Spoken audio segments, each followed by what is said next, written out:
we're gonna, I think we're gonna try to do it a little different.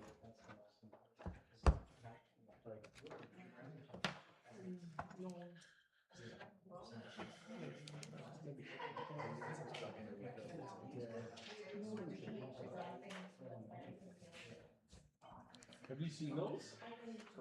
Yeah. Would surprise me. They take a shipping container, turn it into poop, and you cut like a big section out, and you put like waterproof plexiglass kind of window things, and so you can like see it from the outside. Like, oh, it's so cool. It's so cool. It's like so cool.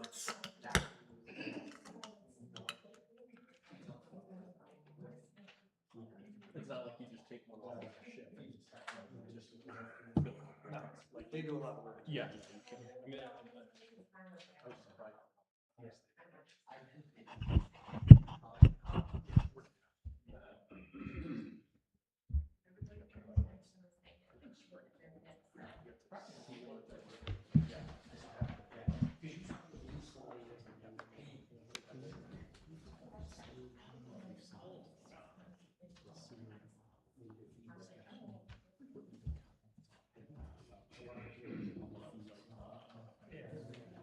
So we talked about each district would be different. We could focus on campus, but that's not what we talked about. It's more about discussion was more about keeping it in line, so it always keeps up. So each with the mainly as the wastewater committee we talked about it. Right. And came up with each district versus This is what you want. I just like this is like all the different cities and stuff. We just did this and it kind of shows maybe something worth mentioning is I that, saw this in your MHOG package. yeah, but that was water, so this is sewer. Oh. So really, you guys are kind of right there. So, Well, you're the cheapest on everything. I know. Do you do that on purpose? No. It's not even by a little bit. Well, in water it is, but it just kind of shows you really your rates are not on the line overall. I mean, you're kind of right. 155 for a quarter customer, and, so really you're right there. Okay. Yeah. Hi, how are you? Good. I just want to see this. Yeah, so he's just saying that's right. Living in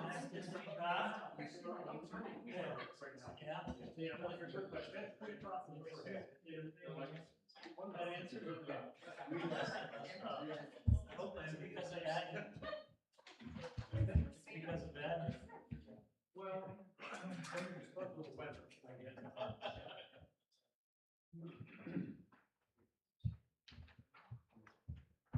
If you can hear me, for me to speak, I can't hear you guys. You'll have to let me know. Thank you. I think it's more.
Maybe I want it all.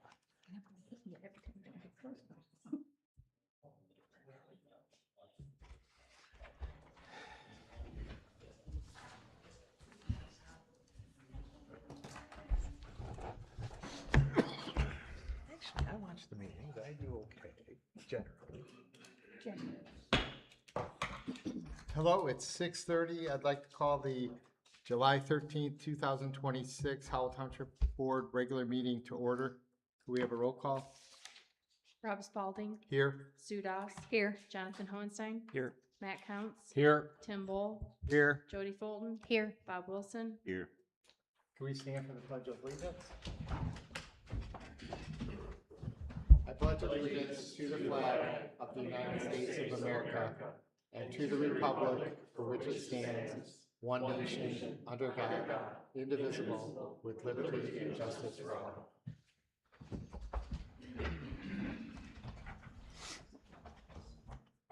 I'd like to do a call to the board.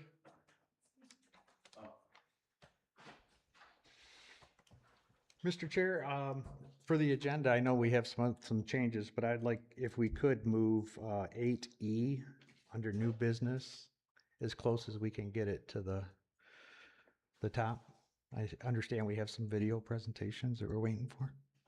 Are you okay with just diverting in the agenda, or do you want to actually rearrange it? How do you mean by diverting it? Once we get started, we'll say, hey, move to go to 8A as our number one item after call to That's the fine, public. as long as we move it forward. Okay. That's fine. Okay, so, and then the rate study presentation, we were talking about changing that as well.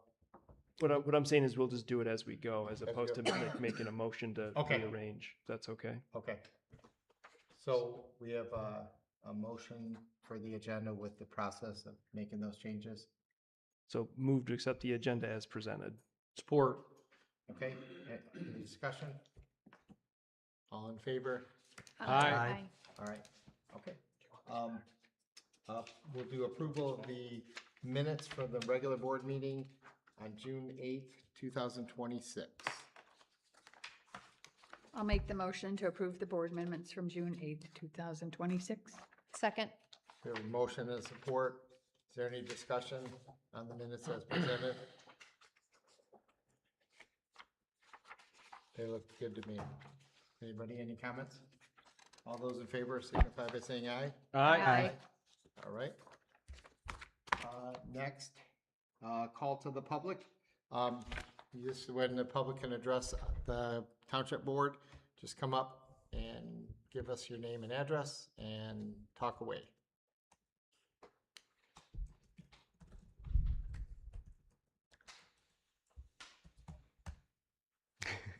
Everybody's just super happy with everything, right?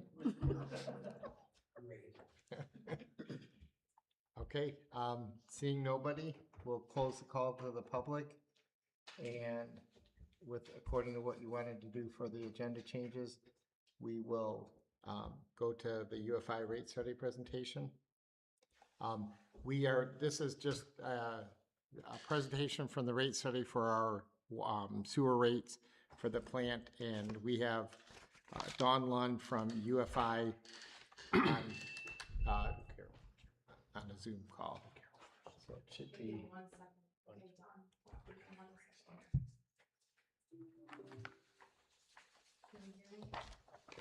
Yes, I can.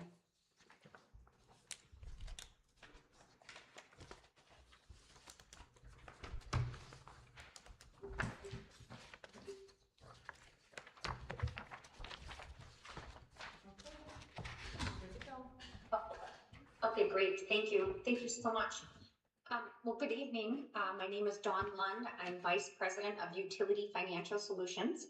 And we do cost of service studies, financial projections for utilities across the country, Canada, Guam, and the Caribbean. And we were hired to do a wastewater financial projection for the city, for the township. And just a little bit about our firm. Again, we do these studies across the country, Canada, Guam, and the Caribbean. We also teach teach financial planning and cost of service for organizations like American Public Power and American Water Works Association. I performed a wastewater financial projection. What a financial projection does is it tells you basically where you are financially today and where you're moving into the future typically over a 5-year period. I look at things like cash balances. I look to see if you have any debt, if you're meeting debt coverage ratio and you do not currently have debt, but still looking at all the financial aspects does ensure that you're healthy in the future in case you should issue debt. The study was done mainly on a cash basis, which means I'm looking to ensure you're cash flowing enough to pay your operating expenses, your capital, and actually staff requested a repair and replacement fund, which is a fund to help ensure you can replace assets into the future. So I'm going to start by a financial summary. There's about 100 spreadsheets that goes behind this, but this is just showing you a highly summarized table of all that data. So this is looking at if we have, without rate increases, your revenues projection over the 5-year period, your expense projection over the 5-year period, and your cash flow from operations over the 5-year period. We're going to come back to this column in the second table that I'm going to show you to talk about the goals of the study. This column shows your cash balances. You're currently have healthy cash balances, but moving into the future, we want to ensure we're making fund to be able to replace infrastructure in the future. Your capital improvement program was provided by the township. I do want to note, I don't want to talk too much about depreciation today. That's when a study is done on it. That if you were looking at depreciation in the study, you would be depreciating about $350,000 a year. In general, we like you to reinvest depreciating. So the capital improvement program is not overstated on a financial. That's a pretty conservative capital improvement program, and it's important to keep that in mind when we talk about the repair and replacement fund. I also want to note that you report as a combined utility, your financials, meaning you combine water and wastewater. I separate out related specifically to wastewater. I then allocate any shared expenses, and I also have to do that with the cash balance. That's 100%. I used it. The rest of the cash balance, I did part of that cash balance with water. Well, cash balances that are a little wastewater fund specific. I did not use those funds. So just know that this cash balance, our cash balance is much higher. Combined utility. We need to look at to make sure that each fund is supporting its own expenses and its own capital and its own reinvestment in the system. When we completed the study, staff had indicated that a repair and replacement fund of about $175,000 was a goal of this study. So that makes this column very important. You can see without any rate adjustments, the cash flow from operations is deteriorating and not meeting that $175,000 goal. Before I go to the next slide,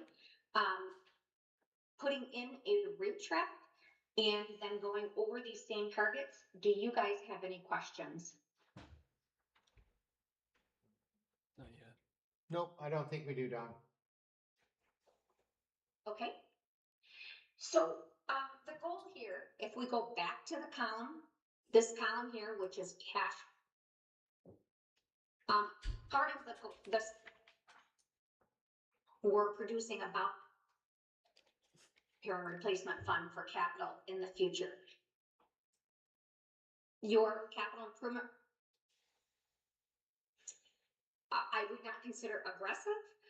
If you were using depreciation as a metric, that is about $350,000 a year. So when we put in a rate track, and I'm gonna show you on the next slide how this impacts our residential customer on the next slide. When we put in a rate track of about 3.5% per year, you can see that stabilizes that cash from operations right around that 100. Cool. I also we do have never know where we projected about 2% per which would be Tanya, could you $5,000. please let her know So- that she's cutting out? Thank you. is you could come in lower. Yes. You keep cutting out your signal, like we're losing your signal. And I think Okay. it's on your end, 'cause your box keeps like not lighting up and then lighting up, like you're losing a signal. Rob, could we use your phone to call I in? will- Do you you think have it's call-in better? instructions?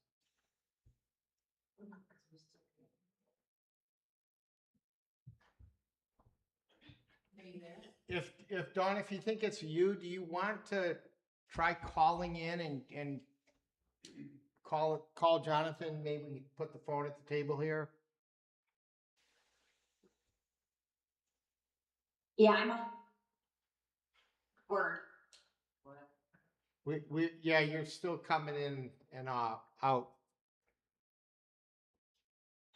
Okay, let me call in. Is there a good number for me to call in? Phone in here. Actually, that was my phone. Yeah, if you can call 517 You're the tech guy. 883 3774. Sharing the same. Okay, 517-883-3774. Yep. I'm gonna call in right now. You'll probably have to mute this. You'll need to mute Tanya when she calls in.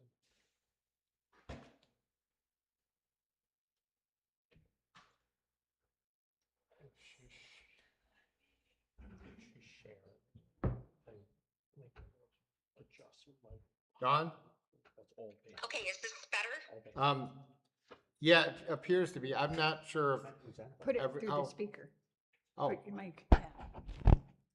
maybe. I can start over. Can you guys hear it out there? Yeah. Okay, I think that's good. Okay, Let's good. try Do you that. need me to start over? No, I think just keep start going. where you left off. Okay, perfect. So the goal here with the 3.5% rate adjustment is to ensure that we're cash flowing from operations that $175,000 we talked about.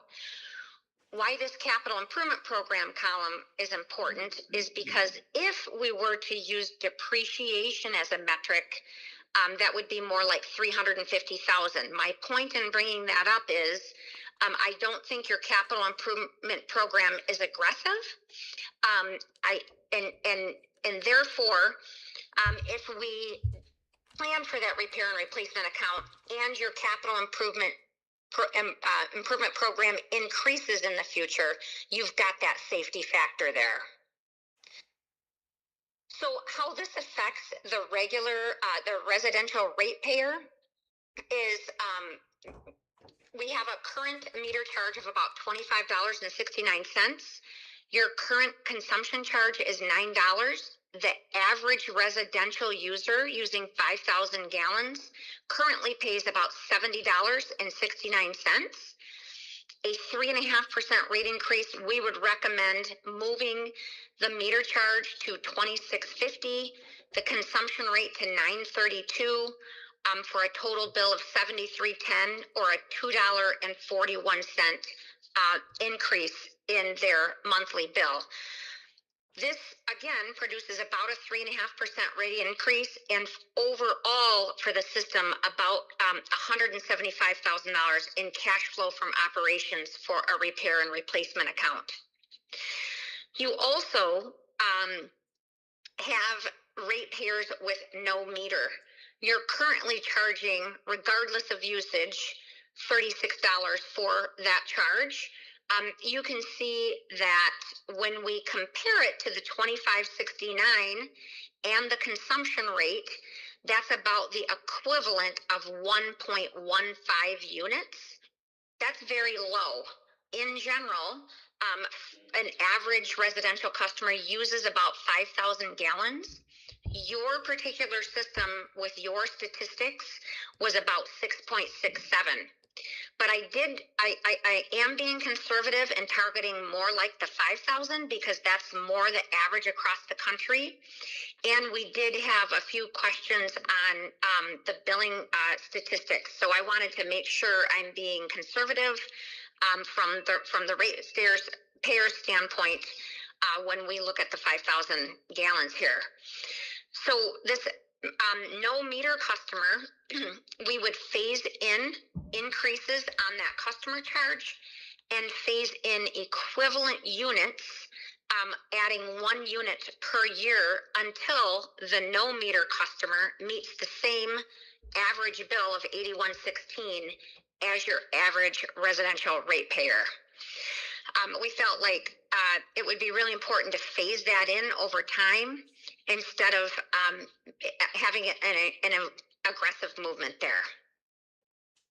Do you guys have any questions on the rate track or the impacts of the customers or the rate design? Dawn, what was the number of metered versus non-metered customers? Because our non-metered was pretty small, wasn't it? Yeah, was it in the 30s? I don't want to quote that right off the top of my head. I can stop sharing my screen and look really quick. Would you like me to do that? I don't know. I think it was less than 10% of the rate you people had a non-metered. So, okay. You don't need to look. Okay. So do you guys have any other questions?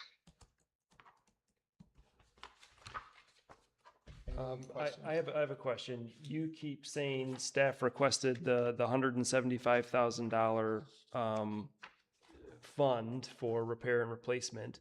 Do you feel that's adequate? Well, I'm not an engineer, and I can tell you we went over this study several times in detail with staff and with your wastewater management team, if you will, and they felt the $175,000 was adequate. I did want to bring up the depreciation if we were to do this on a utility basis, just to comment that I definitely wasn't alarmed or anything by the capital improvement program. It's conservative compared to depreciation. But I do think that you're moving the cash balance healthy enough that should that become more aggressive in the future, you've got that cushion there to be able to support it. That's what this 3.5% helps to do. Okay, is that? So the came from MHOG, is that accurate? The 175? I mean, we worked between Brent and Carol from MHOG and Greg from MHOG and talked it through. So you're not concerned with the,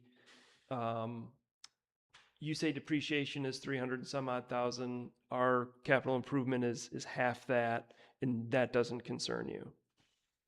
No, I think that you've got, quite frankly, with this plan, a healthy enough cash balance, let's go back to it, a healthy enough cash balance that you could support a cushion there. The reason I bring that up is with the cash building, you may have board concern about that. But what that just does is prepare you should that capital improvement program become more aggressive. We're also seeing capital improvements really increasing in cost. So what you thought you quoted 6 months ago isn't the same today. And so it's a balance here. I don't want you to build this cash too high.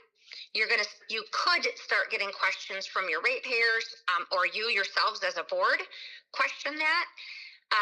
But I think you've got enough cushion being built there that this capital improvement program could change.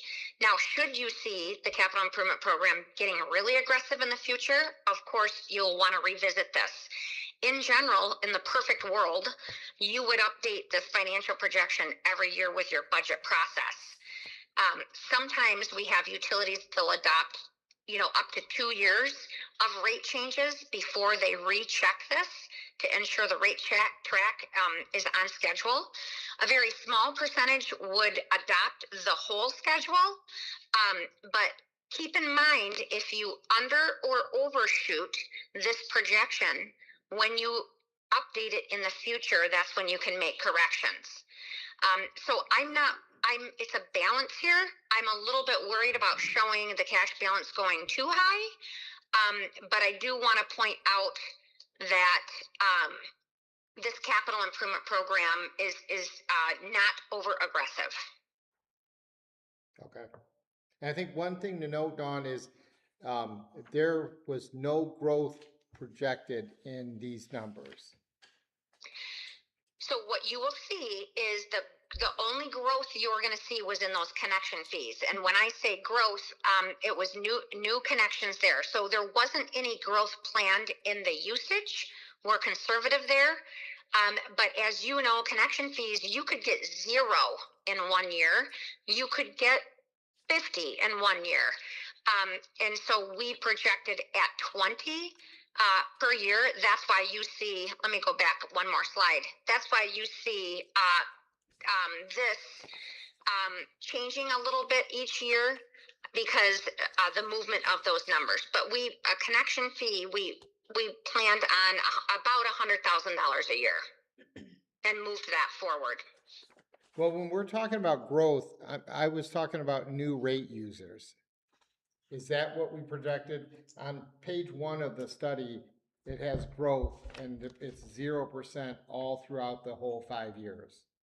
Yeah, correct. So what happens is I don't project that in the usage. I don't add every user that's going to use 5,000 gallons a month and project that in usage for several reasons. One, wastewater sales are usually water dependent, meaning it can fluctuate with cold summers because your wastewater reading or usage is based off a water meter.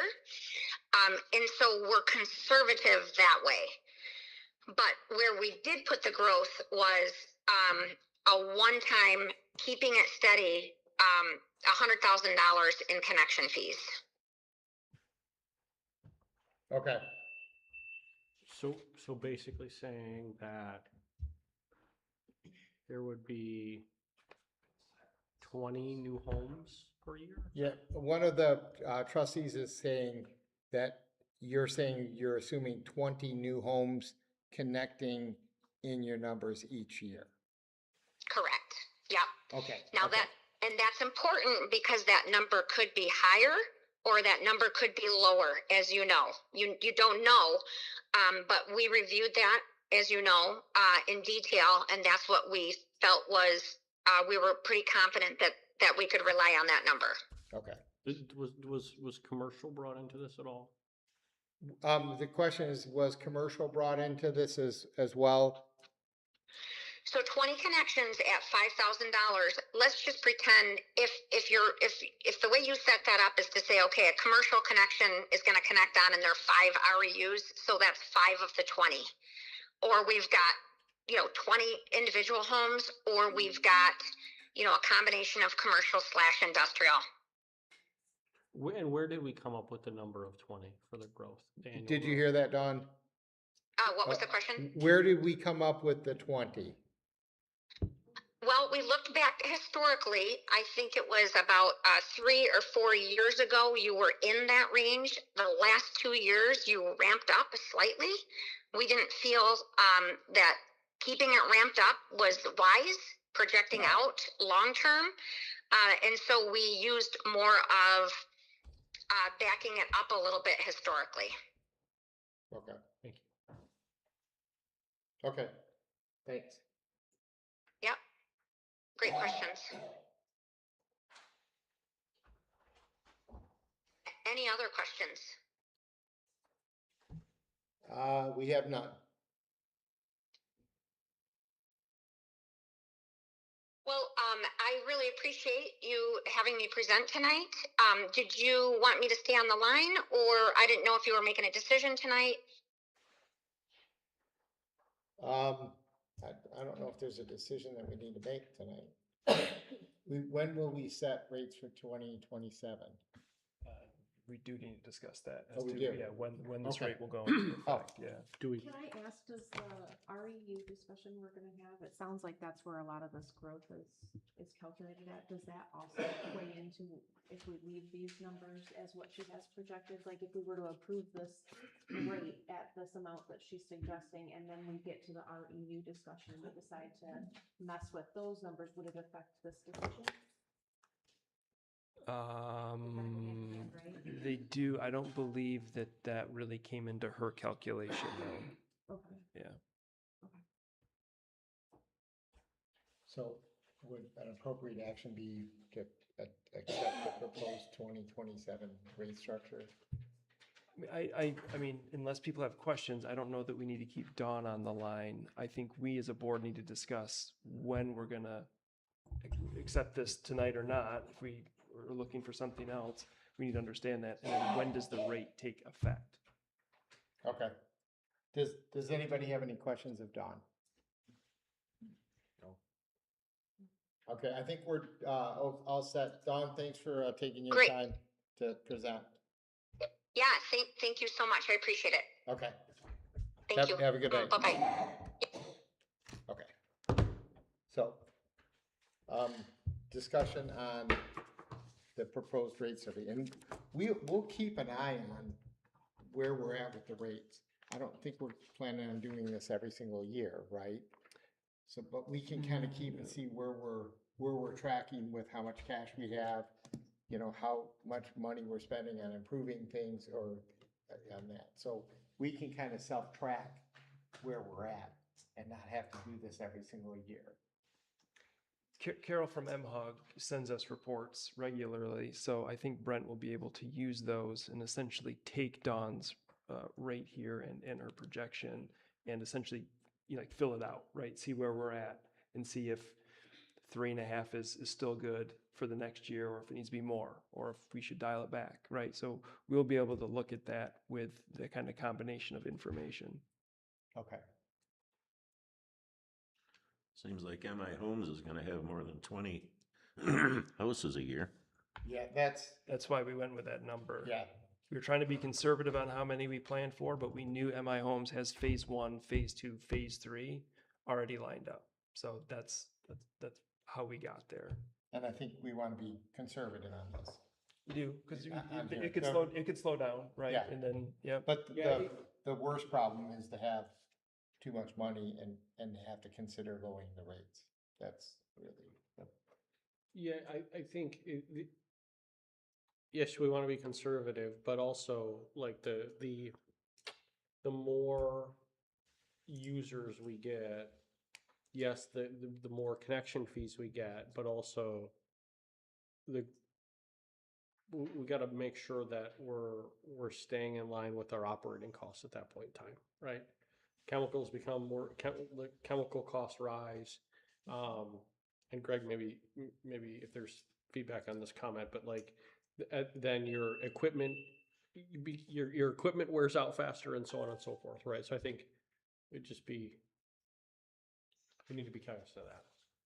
Yeah, it's just been our experience that even though you have more customers, of course, it means more revenue, but also as they add infrastructure, you're also increasing your operation costs because there's more stuff to maintain. As Matt says, now you have more ferric chloride, you have more electricity to treat the same amount. So it isn't always like, hey, we got this growth and then our rates or our costs stay the same, right? Correspondingly, we always see as we get more customers, corresponding costs also tend to increase as well. You got more pipes in the ground, there's more pump stations, there's more people to maintain all of that infrastructure, right? Taps to put in. Yeah, there's more more things to do out in the field for sure, so. Mr. Chair, I did have a question if we can ask Greg. Greg, what is our current operating capacity right now at our plant? I'm sorry, what's our current operating capacity at our plant right now? So the current plant is sized for 750,000 gallons a day is what your average day flow is. Right now, we're running about 330, 350 a day. So you're about 50%. About 50%? Yeah, right now. Just be aware, under your NPDS permit with the state, when you get to 80% of your average design flow, the state requires that you begin design of an improvement to be able to handle additional flow. When you get to 90% of your capacity, at that point, then you're required to begin construction of your improvement. So, about 75% you want to start thinking about, okay, what are we going to do an improvement here? So, Any rough, I know it's only a rough idea, how many more connections we'd need to be concerned with that? To go from 50 to maybe 70%? actually, I don't know if I can see how quick I can do math in my head. If we got,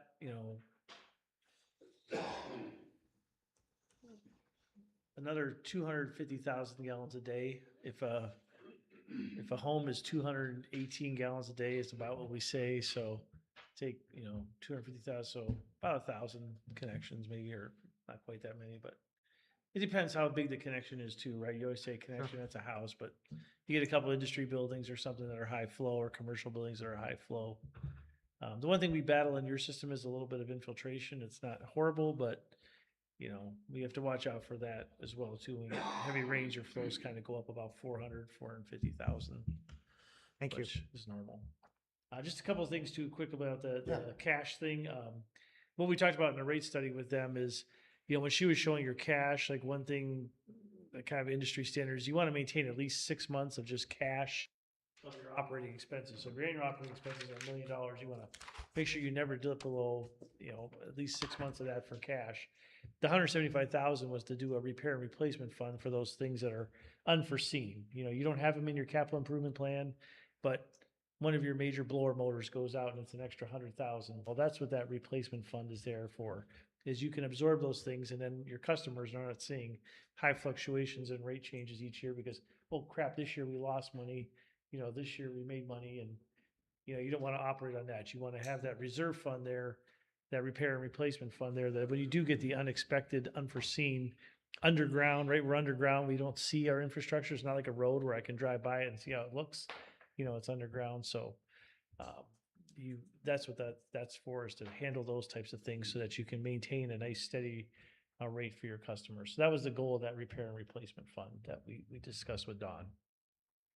I think my concern was the 175,000. And it sounds like Jonathan asked kind of the same thing of Dawn, but I want to know your opinion. Is that enough to have in reserve? Because you threw out a number of like 100,000 for a blower. It's not enough initially, but you want to keep growing that every year. Okay. So the idea is hopefully you're not spending it, but you're putting that away each year, and then you can get to where you have $1 million in your repair and replacement fund someday. Yeah. So at least for the next 3, 4, 5 years, we've got the MI homes bringing in a lot of growth. Right. But after that, we would definitely probably need to revisit. Yeah, and we all remember. I mean, I was here in 2008 when the economy was booming. You couldn't keep up, and the next day it was shut off, like somebody shut off a faucet. And I mean, there's still vacant properties trying to sell their stuff from that. We lived in an empty subdivision for a very long time. Yeah. So it's you can plan on it, but it's very good to be conservative because you never know.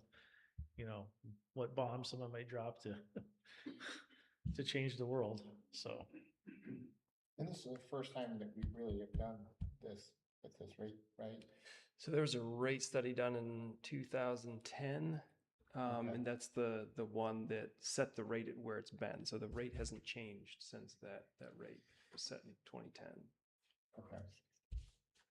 Yeah, and most of another thing you'll hear industry-wide is the most successful utilities will have consistent cost of living adjustments and not what you read about the 30% to 20% in rate increases. So, but this system is in very good shape. So the township should be very proud of yourselves for, getting it in good, sound financial condition.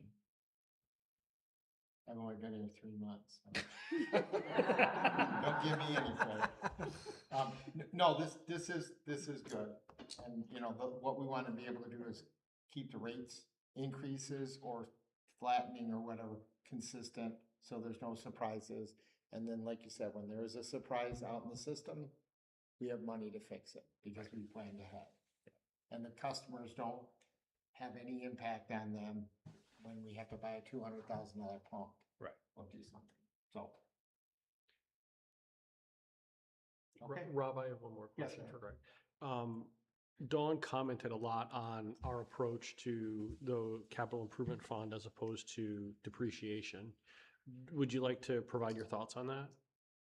Yeah, our capital improvement fund, doesn't include some real major things out there. Like we didn't include like repaving the plant grounds, which eventually is gonna have to be done. We focused on primarily just the wearable items and the smaller projects that we have. Because you have invested, in the last 3 or 4 years, you've invested almost $1 million to bring the wastewater plant back up to, being a good operational condition. So we were conservative in that, but, that's again, I think why we put in that repair and replacement fund at the extra 175,000, because that's setting aside that unforeseen wearing out of stuff. Thank you. Any other questions from Greg? Do you have any input on when we should implement? Have you seen, like, when you do rate changes, do you normally give your customers at MHOG, when it's a water, geo, a sewer rate change, do you give a lot of lead time? Usually it's because we bill quarterly, you're billing monthly, so it's a little more quicker to see things, but we bill quarterly, so we try to do at least a full quarter. So for example, like, if our fiscal years, we usually do it at the very beginning of the fiscal year, and each fiscal year was when we do the rate increase adjustment, so. And then we try to do it, and then because you bill in arrears, it's what the usage the customer had before. Generally, the customer has then 3 months because the rates on the water that they use passed, so they don't see their bill. So for example, if our rate increase goes in effect October 1, they use water October, November, December, they don't see that rate increase until the January bill because it's in arrears. So we are moving towards that quarterly bill. Right. And so, yes, they'll get an October bill, but then their October, November, December usage will be billed in January. Thoughts on increasing the rate before they go to quarterly? Yeah, my thoughts are I would maybe do at least one bill quarterly before you do the rate increase, just, so they can see normally, because that's gonna be an adjustment for them going from monthly to quarterly. I agree. But I think if that we would be make a the rate nice effective transition. January 1st of 2027, they won't see it until their first bill in. Correct, they would see that in their June bill then, their- Oh, in their June. July bill, yeah. March. Well, if you did the rate increase effective January 1 and you went to quarterly, I think we're gonna be at quarterly. oh yeah, they would see that then, April. yeah, they would see it in April then, sorry, yeah, they'd see it in April. Get ahead of myself there. So are you guys okay with starting it? Whatever rate increase we're fine with this, starting January 1? So we're on to the actual, And that would equal the second quarterly billing, right? Right. I think you should do that buffer so that it's an easier transition because it's already gonna be a big jump for people. So their first quarterly bill would be January 1st. That's when they're gonna have to start getting used to, it's the same bill, but 3 months of it instead of a month. And then the next 3 months would have that That rate increase. increase in it, yeah. I think that makes sense. Yeah, and then it's still for 2027, so it's still you're making the rate effective January 1, so.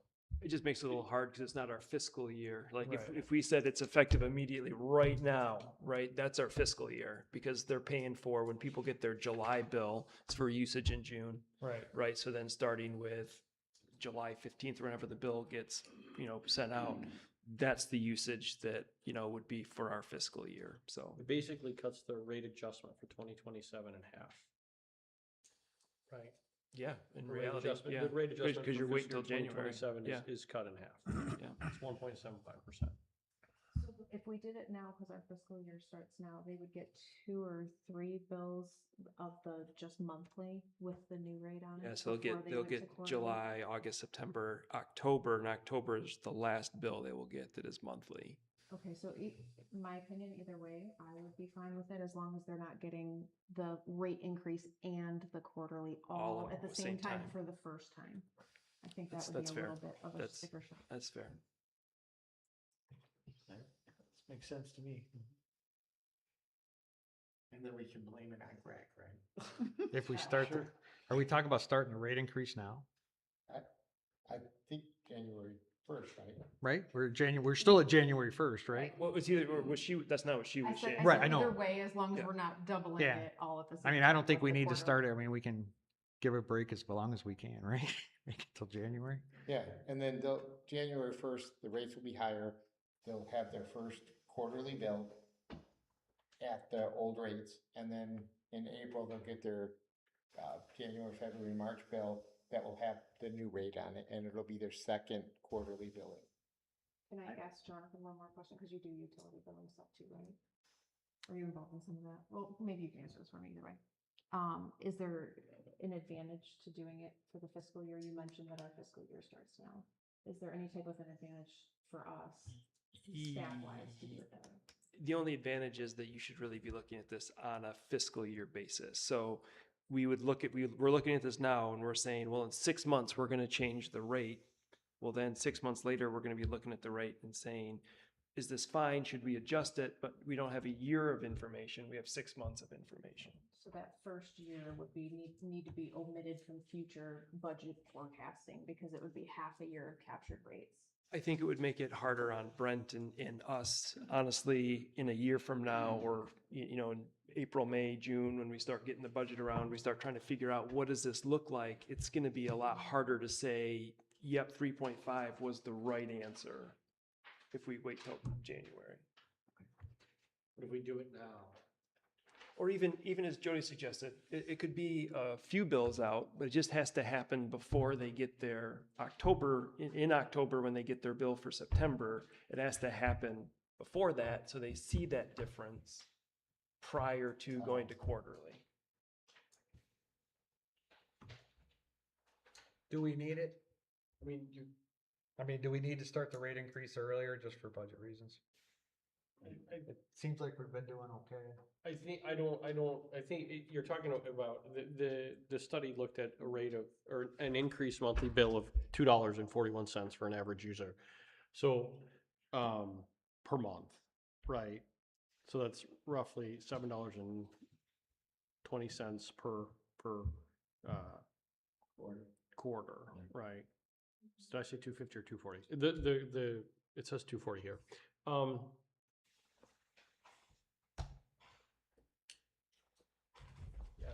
I mean,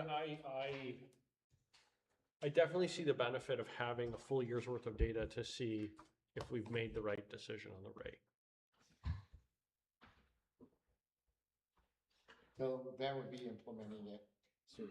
Sooner rather than later, Okay. yeah. And they would get several bills like that before they switch to quarterly. I mean, you could start it with not this usage, so don't start it in July, right? So if we approve it tonight, we could start it with their July usage in August. So once the July usage is done, they pay it in August, then it starts, they would get their August usage in September and their September usage in October. So they'd get 2 months of the increase at the monthly rate. But that still doesn't give us a year's worth of data. Close though. No, it's close, and you know, you can prorate it, so you can look at it and say, well, this is only 9 months worth of information, so we're divide by 9 instead of by 12. Yeah. I think the more important thing is that going forward, you're not always you're not doing 2 in a year. You know, Right. That's the danger of doing January is you got, January 1, and you're going to want to do it again in In June. July, yeah, Or July, July, starting yeah. July 1, new rate, Yeah. yeah. So now technically you're doing 7% next year, so. And it makes sense to tie it into our budget year too, since we're looking at the sewer fund on them. Anybody have questions on that or thoughts on that? Or wants to make a motion? Do we agree on the starting it with the August usage? August usage to bill in September. Yeah, So it'd be effective August 1st. would be like August 15th or something. Because the new bill doesn't stop until like the 15th. Oh, okay. And then okay. that's when the, Yeah, right. generally, isn't we that- read, I'm trying to think when we read your meters. Generally, they're usually at the end of the month, I think, or so. So you read them at the end? Mhm. Oh, I thought you were reading all the way up until like once you read it, you cut the bill, and then the new usage No, starts. because it takes about 2 weeks for them to Get do all all the the stuff. bills, and we audit, Okay. Carol and Lindsay and them guys audit the bills, like we look and see if anybody had any crazy usage, stuff like that, so. Okay, what day so would- August 1st? Yeah. Okay. Then I will make the motion to accept the rate study as presented and set the new sewer rate for metered customers and non-metered customers as presented starting August 1st. Support. Okay, we have a motion by Heinstein and support with Doss on that. Any discussion? Yeah, just to be clear, Jonathan, you're stating that the rate increase is gonna go up 3.5%. The rate's gonna go up 3.5%. For metered, For yes. metered And then the non-metered will be the increase there from 36 to 46. The flat fee. Yeah.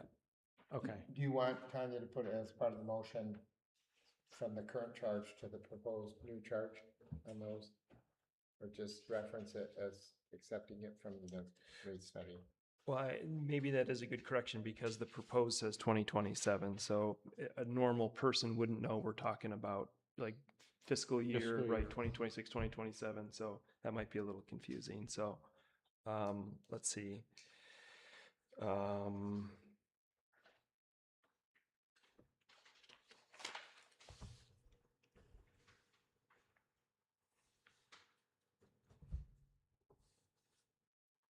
And I thought this was a little bit confusing on the non-metered customers when she started using the equivalent units. That's really consumption, right? She's just saying that for that price, this is essentially they're using 1 unit or 1,000 gallons. Whereas the metered people, she said our average is higher, but nationally the average is 5,000 gallons per month. So currently what is a non-metered customer getting charged per month? They're getting charged $36. It's $36.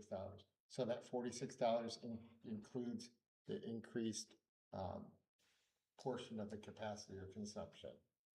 That's the actual rate, the $46.50. $46.50 would be the new. Okay, I mean, okay. it is a flat rate, so Okay, but that is okay. the new rate. That includes that. So, okay, that makes sense.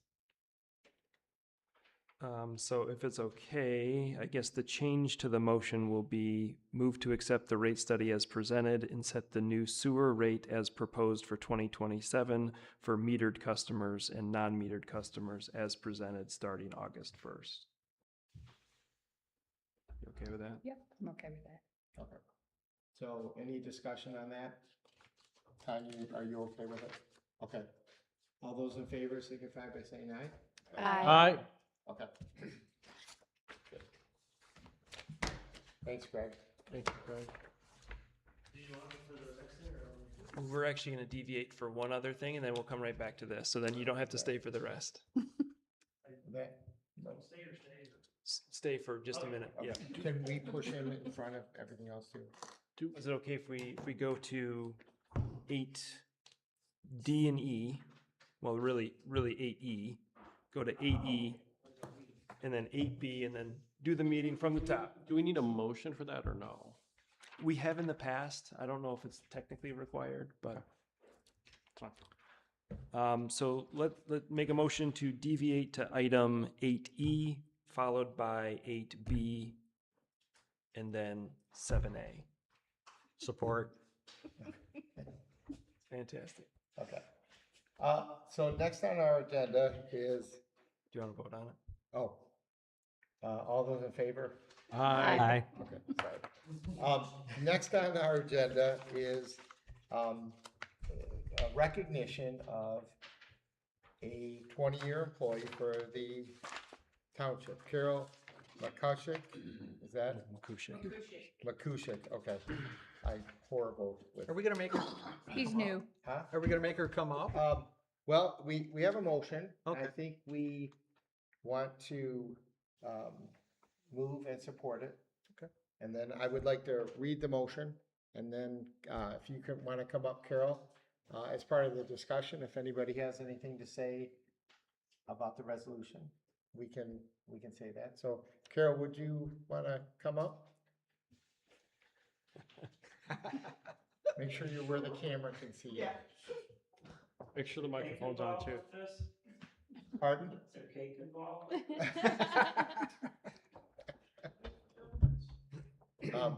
So would somebody like to, I will. I'll make the motion to accept, sorry, what is the resolution number? do we?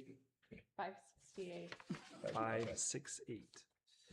I would like to move to accept resolution 07.26.568, recognition of Carol Makushik as presented. Support. Do we have motion and support? We will do, part of the discussion, I'd like to read the motion. It was online, but Carol Makushik. Carol, just Carol. Carol started working at the township as a receptionist and deputy treasurer in April of 2006 and continued in those positions through February 2024.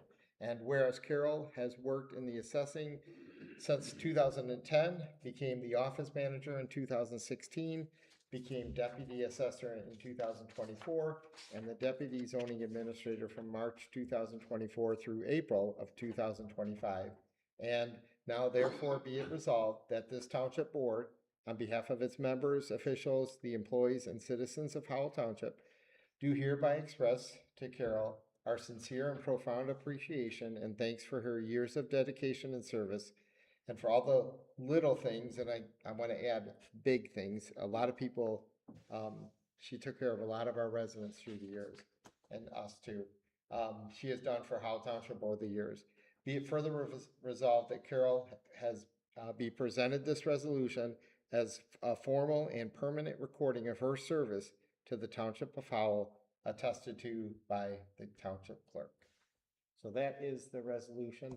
Does anybody have want to make any comments? Thank you for all your help when we came in new, Carol. We really appreciate you. Thank you for your service. Thank you for Sorry, being I so scared you kind about to me that. on the phone when I had to call in. I just want to say thank you to Carol.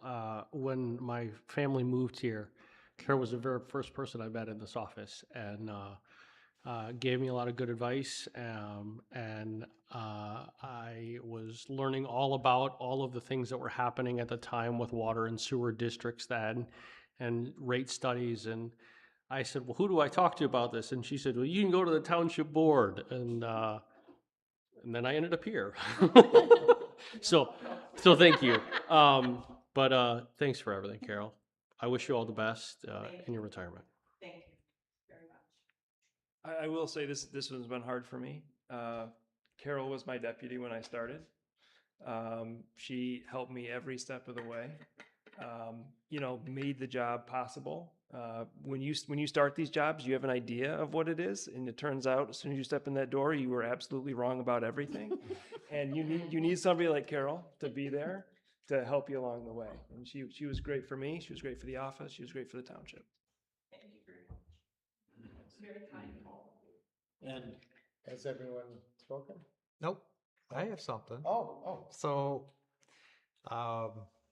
when I was door knocking before my election, I ran into some residents and I heard your name more than once. And maybe one of the little things was your customer service. Everyone had positive things to say. I've stepped in the office or stepped in the vestibule there during some pretty dark days before Sue and everything else. But I could always rely on you to have a smile on your face. And that's the customer service that you always presented. And I just wanted to thank you for that and your 20 years that you've spent here. Thank you very much. You're welcome. Very kind. And Carol, we went in and got a plaque for you, or I'm still not sure what these are called. I want to say like a trophy, but we just wanted to present this with you. So you can think of us and your retirement. And every day when you wake up and it's Saturday, and then it's Saturday, and then it's Saturday, you can think of us coming to work every day. Okay, wait, look this way and hold your plaque. Okay, are we gonna get? We want to all get in. We want to get a picture of all of us. Everybody? So if we can all come up here and then maybe get a photo. Okay. If we can all come over. Who's a good picture taker? Yeah, Connie, you wanna get in? You should be. Volunteer? You're the guy. Sorry, my back goes again. That's okay, yeah. That's fun. He'll share it. You'll share it, right? You want? Right, I'm going to the other side. We're bringing stuff. There we go. Okay. You're heavy on that side. If you want to move somebody over there.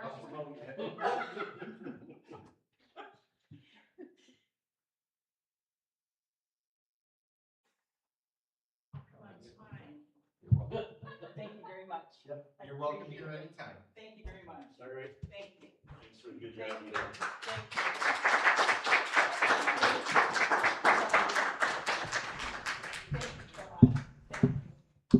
Thank you.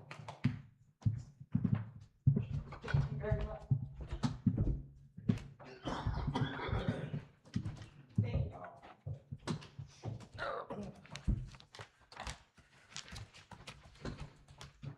Don't forget your alcohol bag. Oh. Carol, the bag for your, Oh, is here. thank you. I was gonna toss this down. Are you breaking stuff? No,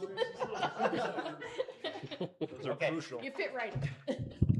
So we have done, 8E, then we're gonna go to. Do we have to vote on that?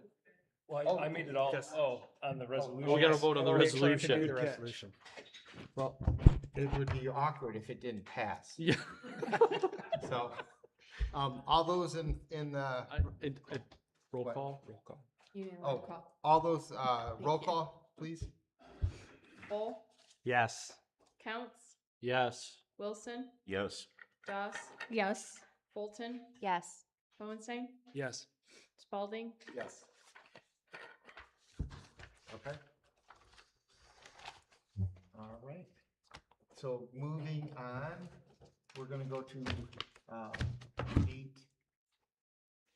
8B was the B, other one, 8B. yep, so Greg doesn't have to stick around all Okay, night. 8B.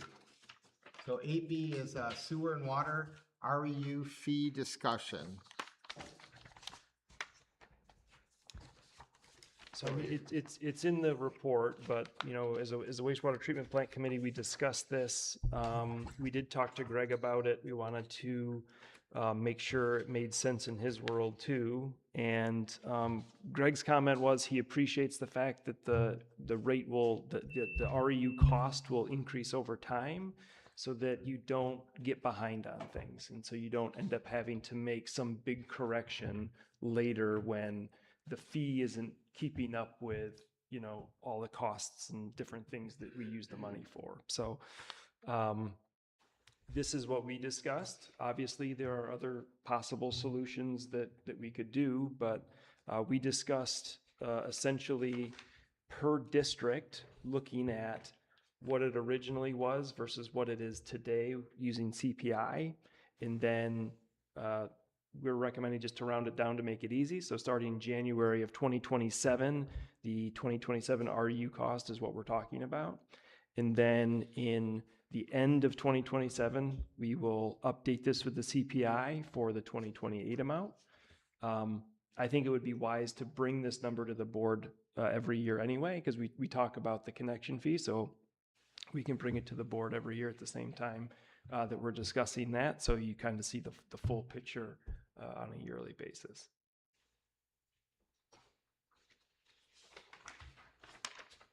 I have two questions. Yes. Can you help me understand why districts 8 and 11 and effectively the Burkhardt extension are so much more expensive? Relatively speaking. So, I mean, each district was the cost at the front end was how much it was to install that line. So District 8, it cost whatever the $1 million it was. And then when you break that down per REU, because when you buy an REU, you're paying for the lines that are in the ground. So you want to become part of that district. So you have to buy that REU. When you pay your connection fee, you're really buying your portion of the plant that you're using. So the REU cost is if the pipes in the ground cost $1 million and there's only 3 houses that are absorbing that cost or 3 properties, then you're going to cut that $1 million and you're going to divide it by 3. So when you take the cost to install District 8 and you divide it by the number of REUs that were in that district, that's what the amount came to.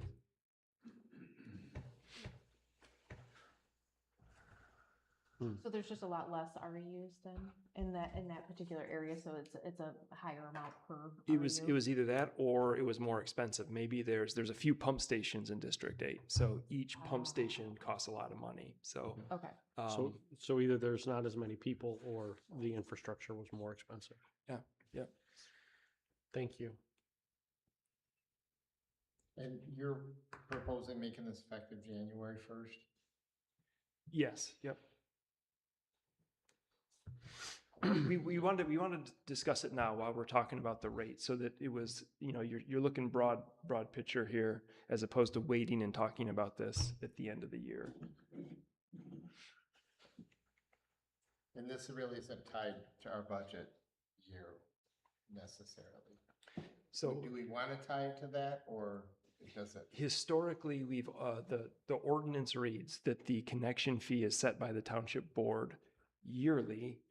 And if it's at the end of the year, and if we don't, it goes up. I think it's 5% if the board either takes no action or can't agree on a rate. It'll automatically go up. So, but that's at the end of the year.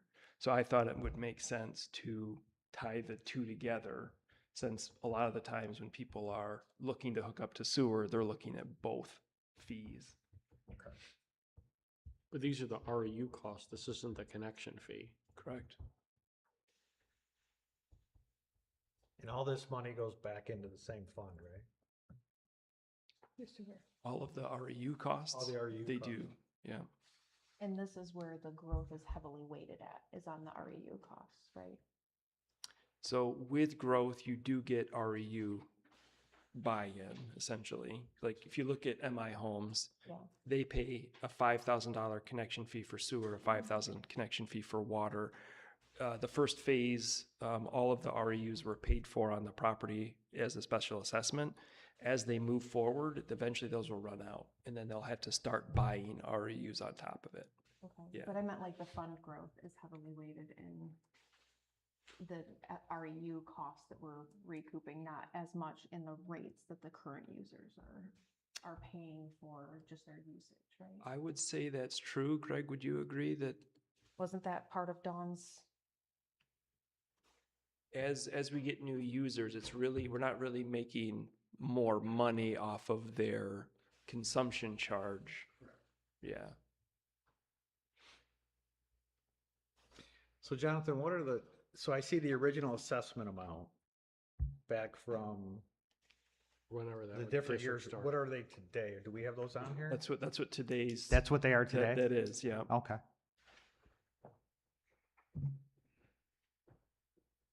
So this RU cost, if somebody has a special assessment on their property and they either have paid it off or time on their yearly payments, we're not, there's no additional income on that. No, as long as they had one REU, and if they're just hooking up one house, then they only need one REU, Oh, so okay. then there's no But they're additional. just paying the connection fee.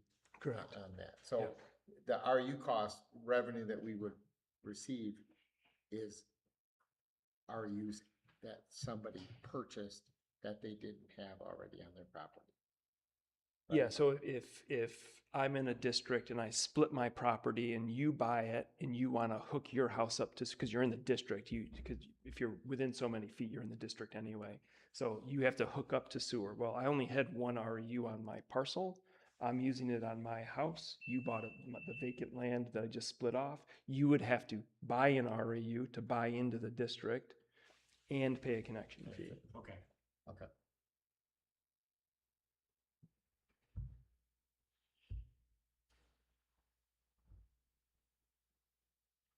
Any other questions of Jonathan?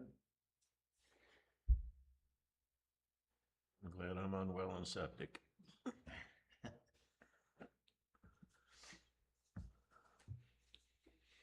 Anyone want to entertain adopting this rate structure?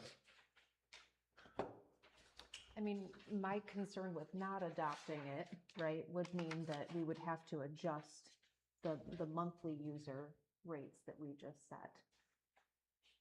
Because it sounds like they go hand in hand, that Dawn was saying that a lot of the growth of the fund itself is based on the REUs, and that keeps that user rate real low as far as increases for the 3.5%. If we didn't adopt this, then we would have the need for that rate increase to go up to try and replenish the fund from what we're not capturing from this. I just want to make sure I'm understanding it all correctly, that they seem to be tied. I mean, Dawn was right, the fund does go up, so the amount of money you have in the wastewater account goes up when people pay this. And it's the shock absorber, it's the thing that when something breaks, that's the money you draw from, and it allows you to keep your rate steady while the fund balance can go up and down.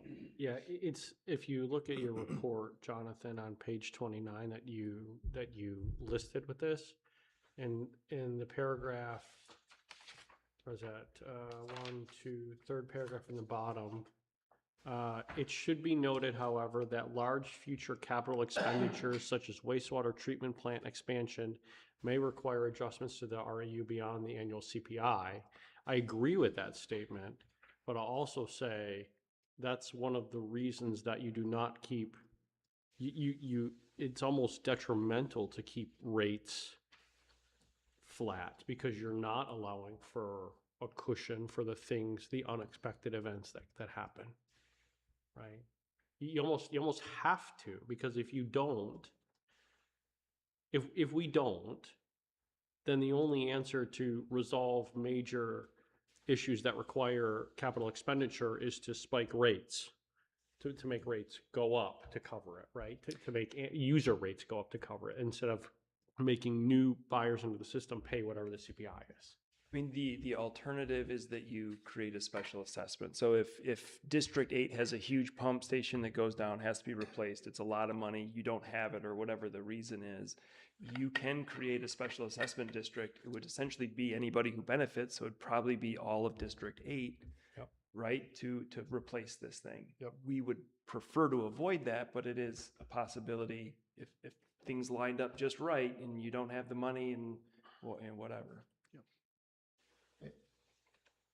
Dawn's, the connection, the 20 connections that she was talking about is our connection fee, the $5,000, right? I believe that's what she was talking about. So yes. the RU cost really is just extra money that's coming into that fund to pay for those projects, right? I think that was the 20 that she was calculating. Is she planning we're selling 20 additional RUs each year, or we're having 20 RUs connect to the system? I think she was saying we'll have essentially 20 REUs connect. They'll pay that connection fee. I don't think she was forecasting people buying RUs that don't have. Correct. Yeah, this covers all your infrastructure issues outside, infrastructure improvements outside of the plant when you have to go above and beyond what you've already allocated for, right? And we use it as one fund. So Yeah, it's, yeah, yeah, it's I- not I- like it's like, well, this is only for Yeah. collection system Yeah. or something like that. So yes. But if you had if there was a 20 acre parcel, let's say, for example, and someone wanted to put 20 homes on it or something, and that needed a pump station, this is the fee that pays for that. I would push back in that we would make the developer pay for the pump station. They would turn it over to us. Now we have maintenance on it. We have to keep it up. We have to make sure the generator's full. We got to pay for the gas. But no, the developer would pay for the Okay, the then- station. And what, this pays for pipe in the ground then? It pays for their share of the pipe in the ground is kind of the way it boils down to, what it boils down to. The number does get less and less. The number of people who will pay this get less and less because the property that is in the district goes down over time. People will connect. There aren't vacant parcels that exist in a district as time goes on. And so slowly it would be a transition, if I'm understanding this right, from the higher connection costs to slowly raising those user rates to kind of balance that out. I'm sure that's true. approached I'm sure that's true, that. yes. And I liked the way you worded it earlier. It gave me a little bit of clarity. You said REUs, think of it as a way, it's your part of the treatment plant that you're buying. The connection Or- fee. Yeah, Yep. that connection fee, Yep. yeah.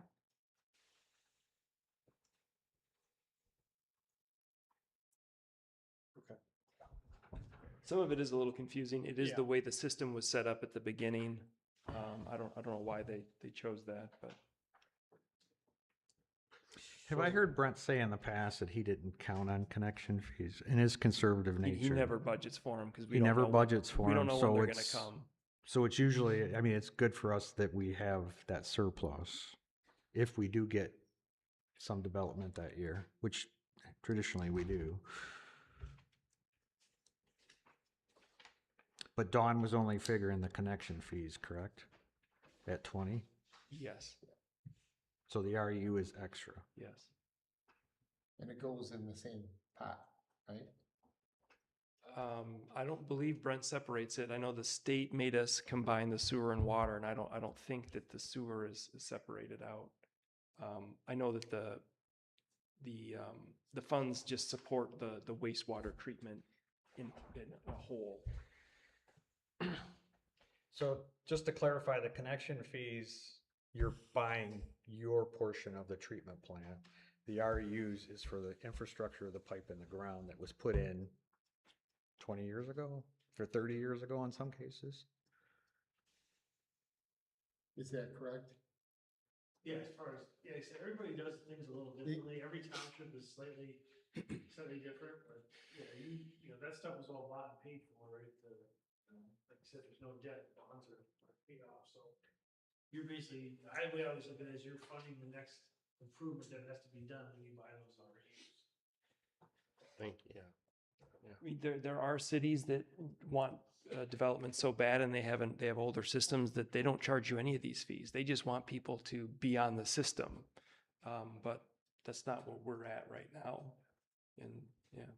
I think it's really good that you're thinking about doing this as a CPI, because like we have one district that we have, or one system where, you know, the cost for someone to buy in now, they never raised it each year. Well, now we can't even, it includes, when they did it, they included their grinder pump, but we can't even, I can't even pay that, it doesn't cover the cost of putting in a grinder pump anymore, you know, because our cost for construction has gone up so much, and those RU fees stay the same. That's why I was excited when, you know, Jonathan said this, because again, you're keeping pace with what's going on out there, so you're not shortchanging yourself at the time when you do have to do something in the future.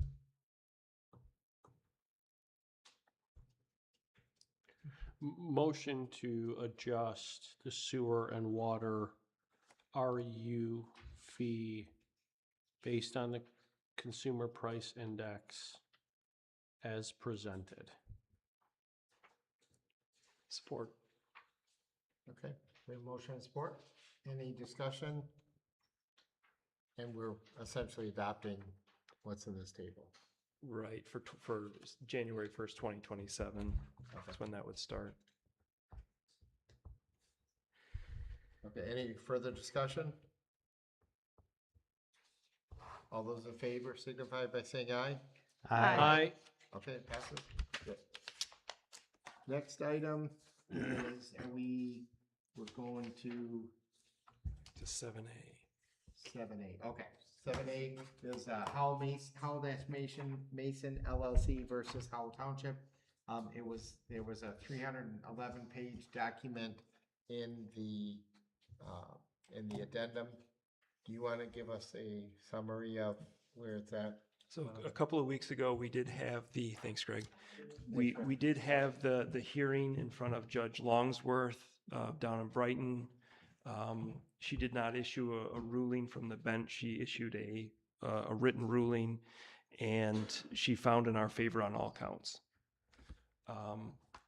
Mug and Bops, Howell Mason LLC still has appeal rights, so it might not be totally over. If you go on there and read the opinions, they are very strongly worded, which I think makes appealing that much harder. So, Okay. On this matter, any questions of Jonathan? So Jonathan, this is the second case. Second case. Yes. And it was found in our favor at the circuit court level. They could still appeal to Court of Appeals in the state. Correct. So I did read through this, and I would like to compliment Chris's name is on it, our township attorney. I think he did a really good job in his motions. And if it's 311 pages, but there's a lot to go through here, but it would be interesting if you are interested. There's things in here that we should not be doing up here that Chris had to defend. And it's listed in the motions, but I think Chris did a really good job. It was so Eric Kahn, another attorney in the same firm, argued in front of the judge, and he did a good job as well. Okay. Yeah. That was it. Okay. When is there a date for them to appeal? Ooh, there is. I don't have it offhand. Okay. Yeah. But it's a date certain. It's so many days. They have so many days to file their appeal. Okay. And I'm assuming they don't appeal it, it's closed. Yeah. Okay. Okay. Any other questions of Jonathan? Okay. Moving on. Spring cleanup day summary. It was in our packet for the there's a summary of everything in here. I love how Therese did track this. Are there any questions on this from anybody? Are you satisfied with the way it's laid out? I mean, Teresa does a good job, and she tracks all this stuff. But if there's something different you want to see, we just need to let her know so that she knows to look forward or grab that information. So, any comments? I think this is fantastic. I think it shows us what we're investing in, and it shows the residents where their tax dollars are going. Yeah. So I think it's great. I think it's a great event. It's something very tangible to the residents, and we had a lot of happy faces, and it was fun watching that garbage truck chew that stuff up. Yeah. Holy cow. And I'm so glad I didn't leave with anything this year. So glad I didn't leave with anything this year. your wife called. She is too. My wife is happy too. Can we just receive and file this? Sure. Okay, we'll just note as receive and file on here. Next item is, was a letter in the packet from our resident research committee, member Angela Barbash, regarding attorney review.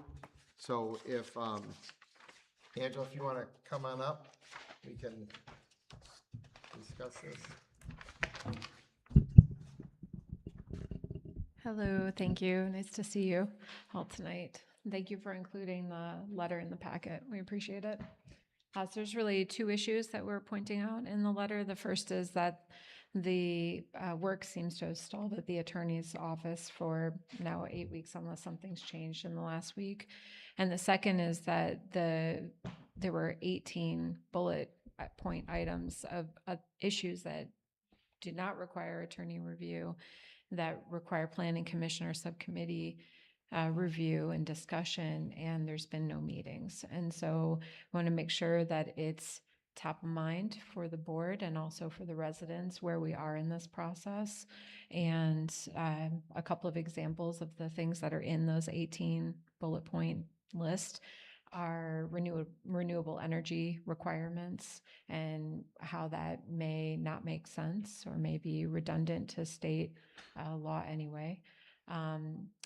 Setback requirements. Some of the items are incongruencies that need to be resolved, which may be relatively minor, but there's a number of things that really do require some discussion. And so we would love to find out what the plan is, what the next steps are. And yeah, that's where we're at. Okay. I think Jonathan and Tim have been most involved in this, so is there any comments that you guys want to make? Or do you want to provide like an update of kind of where we're at with the whole process with adopting a new ordinance? Are you okay with that? That's fine. I mean, we were waiting on the attorney's review of the items that were brought up at the last subcommittee meeting. I don't know if you want to talk about those or not.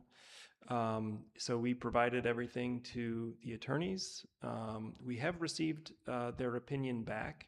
So that's been sent to Paul.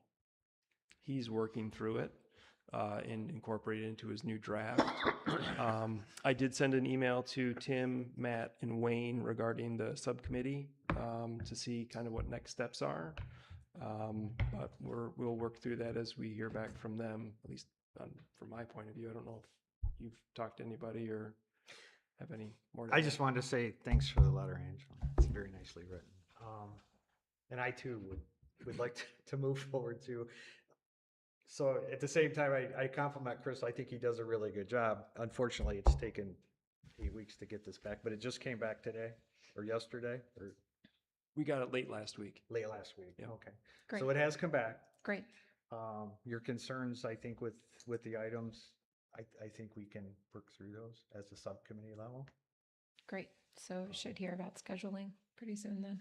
I would like to point out Green Oak Township. WHMI did an article today. Green Oak did pass theirs. They did pass theirs, but the reading the comments of the supervisor was informative.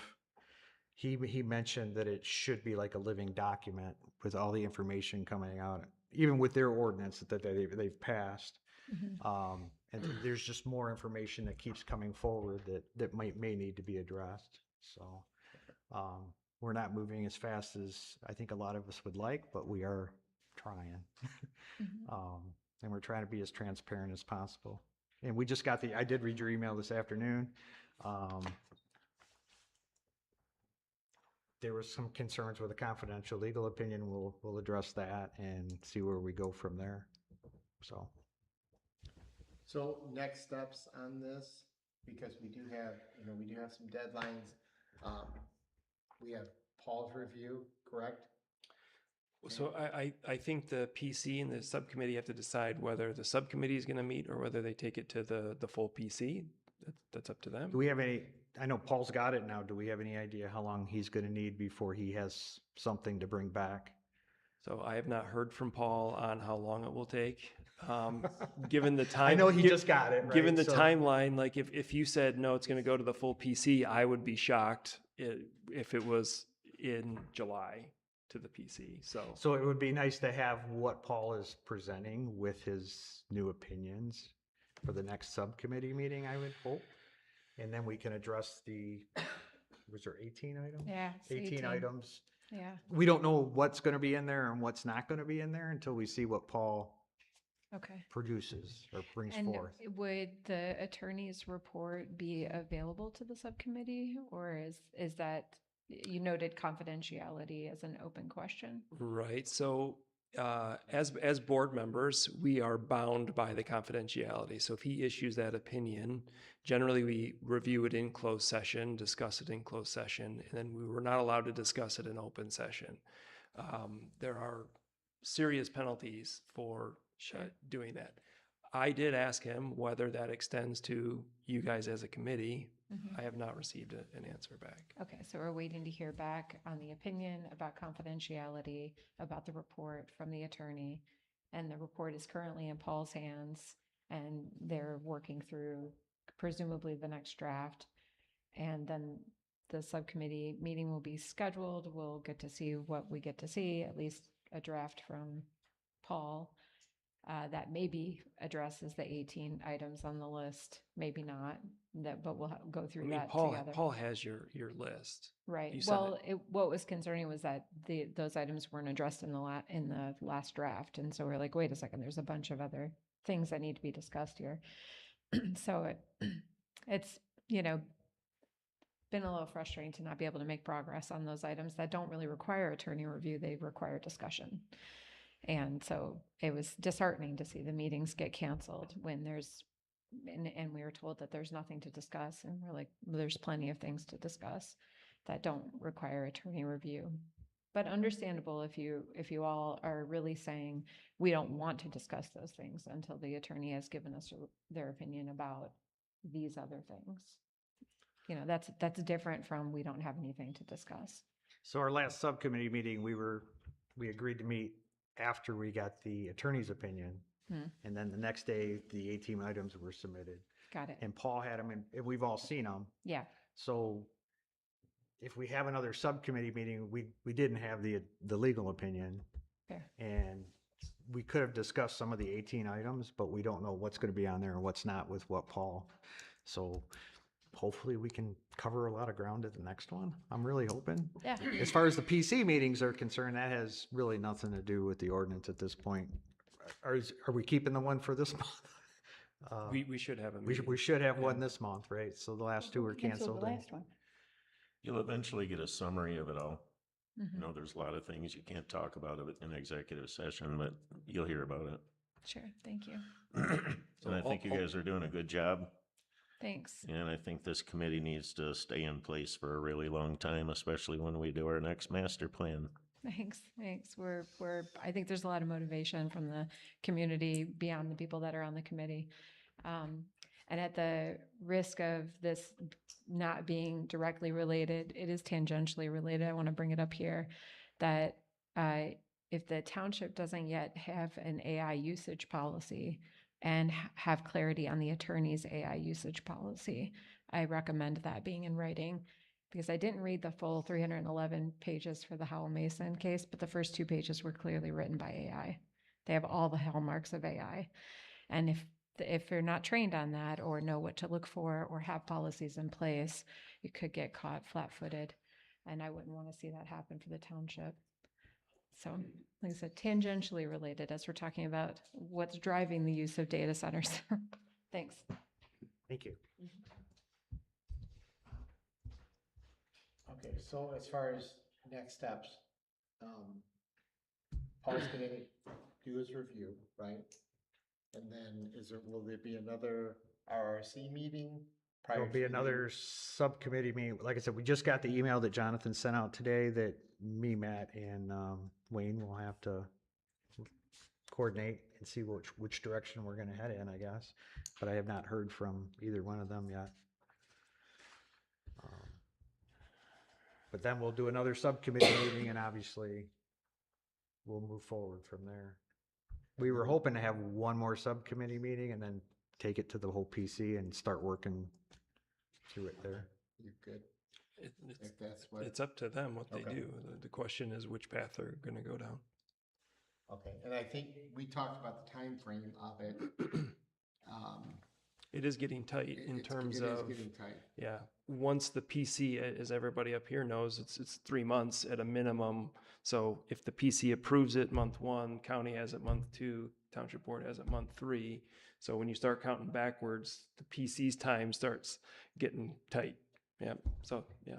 So we're waiting on Paul and we really can't move forward Yep. until we see what he has. Yep. So, But we need to do it right. And if we have to extend the moratorium, we can do that again, right? Yep. Okay, and we need to keep it moving, but we need to do it right, so it's done right the first time. So, okay, any other questions on the process? I think we're all understand it. I understand it. Okay. All right. Thanks for everybody for doing that. I know it's been a lot of work, so we appreciate it. New business, item eight, we already did. We did B.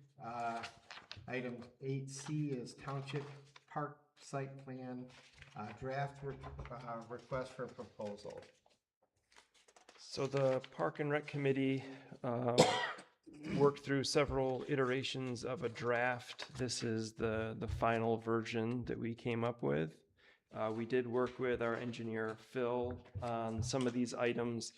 Just as an example, when discussing it with Rob, he was concerned with the dates in there, and those dates came right from Phil, and saying, if you started on this date, you should have, a week and a half here, a week and a half here.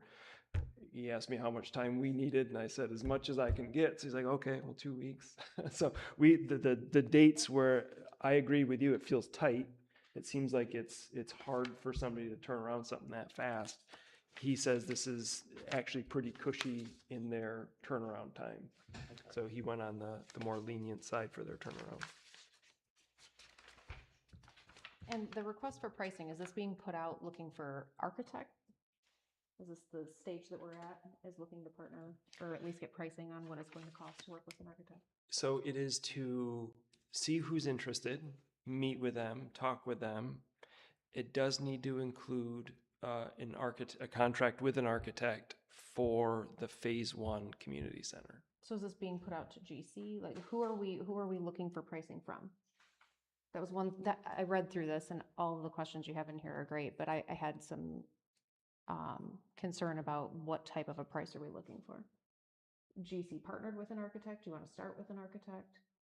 So it is going to be an engineering firm to do the site plan alongside a partnership with an architect. Okay, so thank you.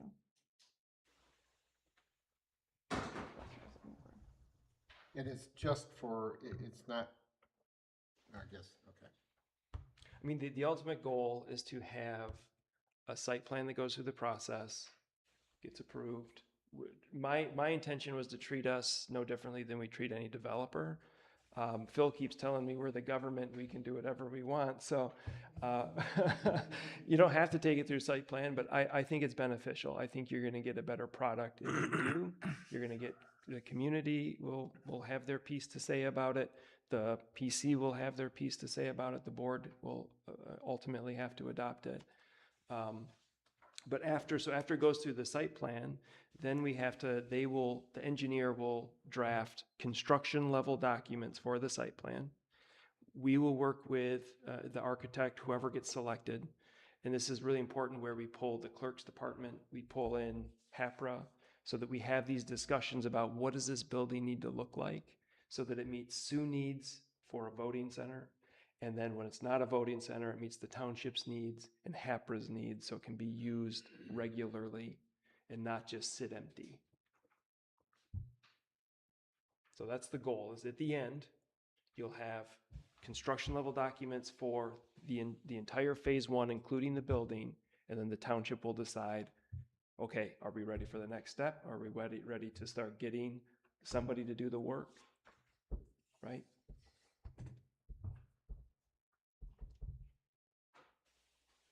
Yeah, so it's not GC, Jody, it's Yeah, engineering and architect together, architecture. yeah. Okay.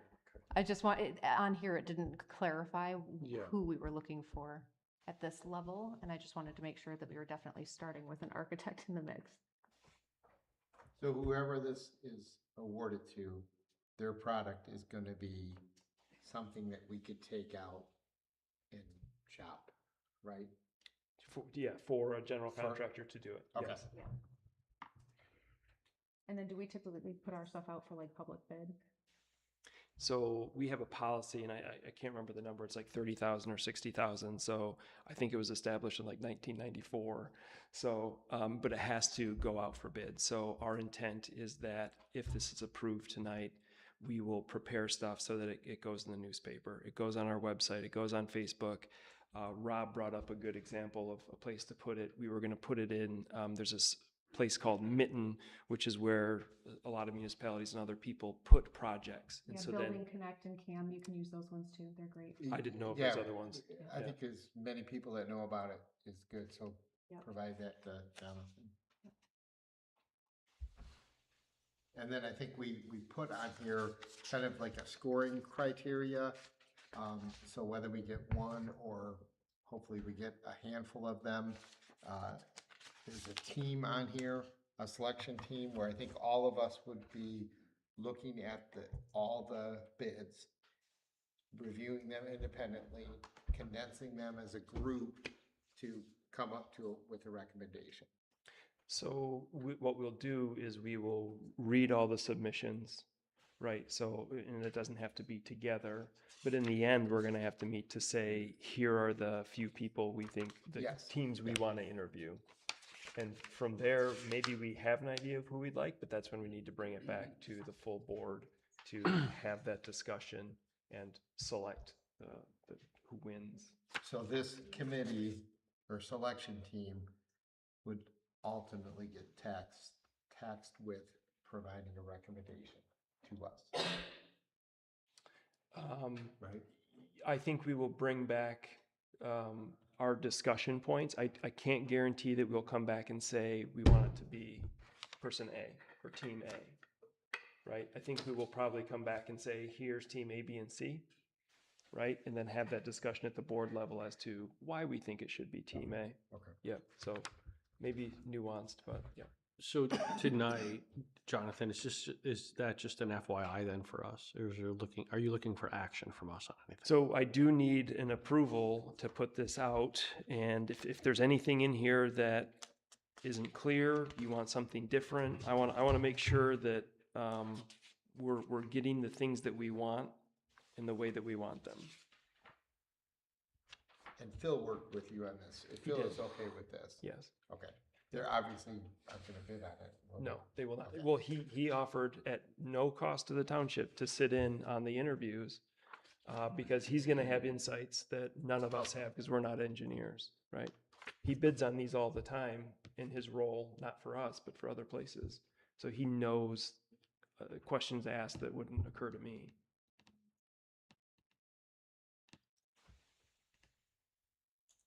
So the appropriate action would be to approve this as a final draft and put it out to market. Yes. Okay. Motion to approve draft request for proposal for Howell Township Park and Community Center as presented. Support. Okay, we have a motion and support. Any other discussion from anyone? The only point I had was just making sure that we're request for pricing for architectural services, design services, engineering site design services in our posting when we list it. Okay. You've got that? Okay. Do we need that as a friendly amendment? Or no? I mean, I guess I thought it was in here under expectations. Yeah, it's the last line of expectations. Include a contract with an architect for the community center. So I don't think we need to do anything different. Where does it get put out again? Under, Jody, if you go to page. No, I read it, Matt. I meant where are we posting it at? The concern is when I read through, so I've read through a lot of these types of things on CAM and Building Connect and stuff like that. Typically, it'll be under a classification like GC, architect, engineer. You would click on that subcategory and then you would get RFPs for that particular category. I just wouldn't, depending on how it gets posted, I wouldn't want like a GC to see this and think it was, you're looking for a GC partnering with an architect. Got it. So that's the only reason why I was suggesting the clarification. So I think we'll be careful when we post it as to, Okay. I've never posted anything to Mitten or Cam, so. Sometimes Yeah. there's drop-down subcategories and sometimes there's not, depending on the platform.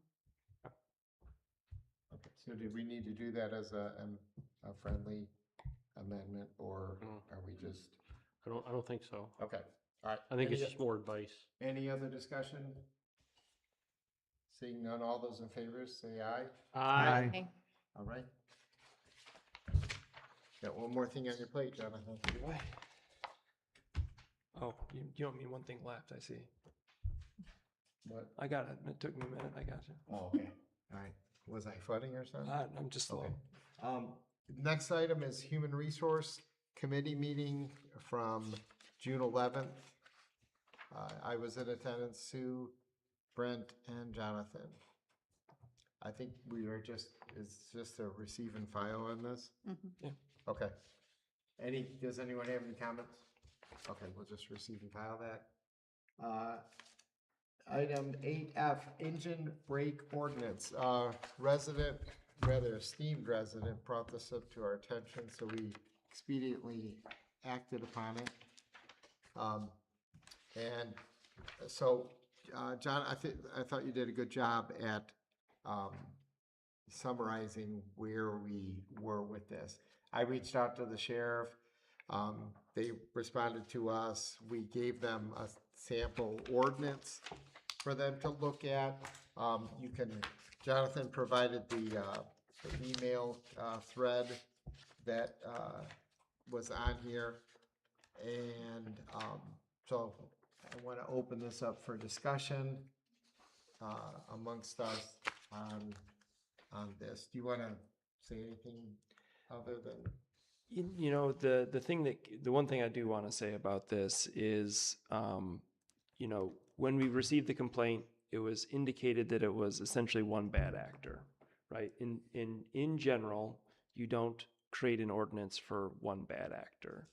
And then the only other thing is that, you know, the trucks are coming out of the old gravel pit. It's our understanding they're not mining any new material, but that's where the trucks are coming and going. I've been in communication with the owner's engineer. They are trying to reactivate the permit it takes to actively mine the gravel pit.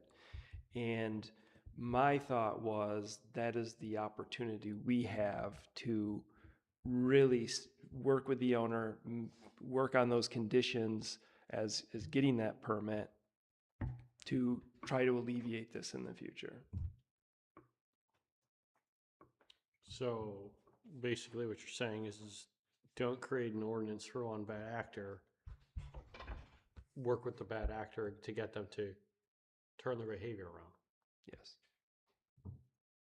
So I know we've had one complaint. Dave, how many complaints have we had? So we had one written email, so it wasn't on a complaint form, but written email that's what started this. We did hear from some other neighbors. Now, nobody filed anything or anything like that, but we did hear from a couple other neighbors that verified that this was a legitimate thing happening, that it wasn't, you know, just one person saying a thing and then. And this is new, relatively. Relatively new. Since this new operation has started up. Approximately how long has it been going on, do we know? I believe we got the complaint, I think it was in April, maybe late March. How long has the operation at that gravel pit been going on? No, just how long have we been receiving complaints for? I mean, you said you've been in contact with the operation up there. Has anyone addressed the trucks themselves, the jig brakes? So we don't have the owner's contact information, so I don't have a way to contact the owner. However, again, working with the township, the engineer of that project, I did let him know what the problem was. So I don't know if that was passed on or not. I talked to John Stupton the other day, and he said it's still going on. So apparently the conversation I had with the engineer either didn't go beyond the engineer or wasn't sufficient enough for them to stop their behaviors. But So it is an irritating noise. I hear it all the time, and I appreciate the concern. I'm just wondering the best way of handling it. Yeah. Is it something that maybe Tom could get involved in? And I know Tom can't make traffic stops, but Tom could more assuredly, you know, if he sees here's a truck doing it, he can identify the truck and maybe make contact with the owner. Would this be a use of our possibility. ordinance enforcement officer kind of, you know, I mean, what we should be doing with him? I mean, obviously he won't, but I mean, we could maybe alleviate part of the problem that way. We could, and, you know, if he is able to verify it, then, you know, maybe he's able to stop at the pit or, you know, find where the owner's business is or that sort of thing and have a conversation. Because the options of going with the sheriff's department seem to get pretty complicated, could get complicated. We would like to start at the lowest level. All we're trying to do is change the behavior and make noise go away. Would that make everybody happy, right? So what's the least amount we can do to get there? Without, like I said, if the ordinance, if we needed other places in the township, then we're all for it. But even the road commission says, you know, only post it where it's a problem. Right, because they say don't post it township wide because then they just get ignored. Right. So it's just the trouble spot. So has Tom been involved in this at all? No, There's no ordinance to enforce, so. Could be a noise So there is a noise ordinance. Have we, I read through that. It's in our nuisance ordinance, right? there's the nuisance portion. Yeah, I mean, there is some part of the noise ordinance in the zoning ordinance.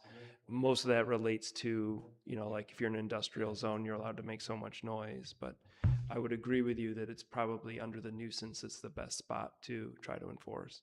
So, I mean, if just Tom made contact and said, listen, we have these complaints, could you have maybe that would be enough. But if it isn't, is it something we could maybe touch bases with legal and see if our nuisance ordinance could be applied to it? So Well, that's where they would actually recommend, because the draft in there, or it's an ordinance from another place, is the one that legal provided. So I think that's from our township, from Fahey and Truth? Yes. Okay. Yep. So I think they would recommend either updating the nuisance ordinance or creating a separate ordinance for this.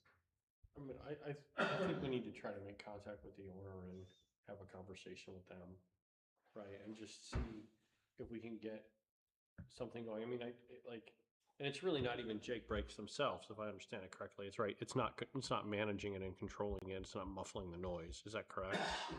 Right. I don't know if I understand what you're saying. An engine brake in and of itself is actually a very good thing for a large truck. It's the fact that the noise is not being controlled, right? This ordinance doesn't say that you can't have a Jake brake. It says you can't have a Jake brake that doesn't have exhaust mufflers on it. Right, so this ordinance, when you read it, doesn't prevent it from having it. Right. It's just saying you can't have it so that it's so loud. Louder than the truck, wasn't it? Yeah. Yeah.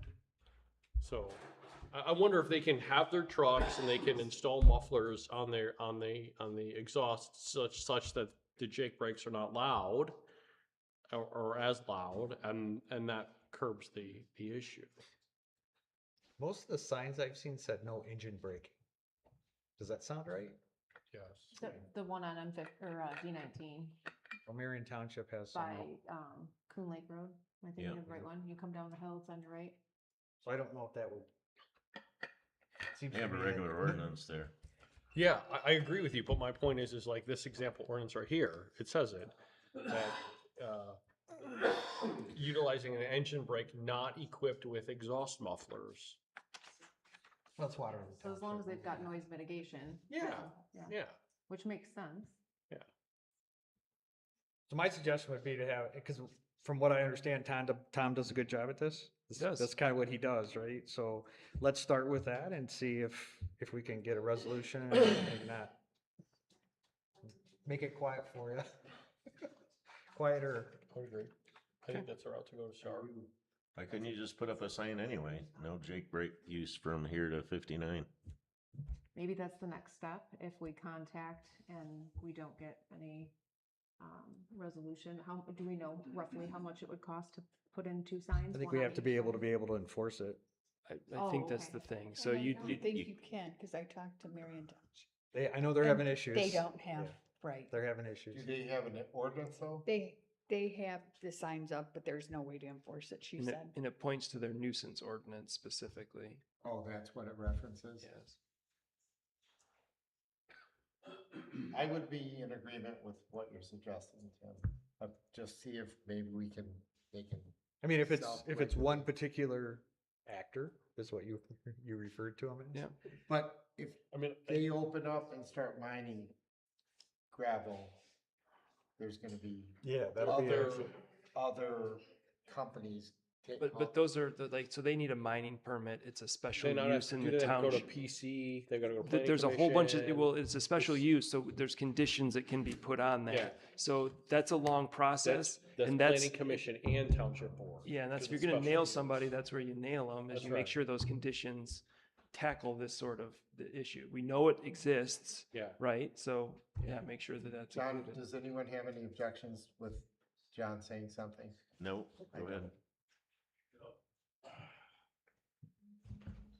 My recommendation to the Hulls Township Board on this subject is that I suppose you work with the County Road Commission and put some, I think Bob Wilson suggested this months and months ago, just put up a couple of signs at strategic locations, and I would have those signs read, please, Yeah. no engine braking. And that'll be as effective. Don't damage a bunch of your brain cells trying to come up with an ordinance. That's, and this, by the way, I promised you before, I'd go to Marion Township, and this is their ordinance. It's called Marion Township Nuisance Ordinance. I'll give that to Mr. Spalding. If we had an ordinance like this, you would be in violation, Mr. Spalding. So regarding that ordinance, it really has, they don't, you can't really define nuisance because, well, for example, let's say Sue's neighbor has a swimming pool and the neighborhood kids all gather there and they're splashing and screaming and having a big time. She's sitting on her deck trying to watch pro wrestling and drink a beer. And so maybe to her, those kids in the pool are an ordinance, but to nobody else they are. So it's very, very difficult to define what's a nuisance.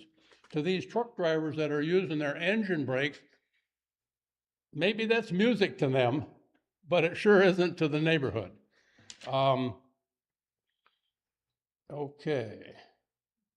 It is interesting that the personnel at Marion Township said that they created that ordinance because of complaints from residents. That's as it should be. They said that they had no buy-in from the sheriff department. In other words, the sheriff has no interest in trying to write a citation to somebody for a nuisance. Let's see. That ordinance, by the way, the Marion Township ordinance, has no specific mention of engine braking. Mentions a lot of other nuisances, but not engine braking. And the real problem is, a guy can start his engine braking 100 yards north of my house and rattle the windows, but I don't know how any enforcement officer would say that's unacceptable.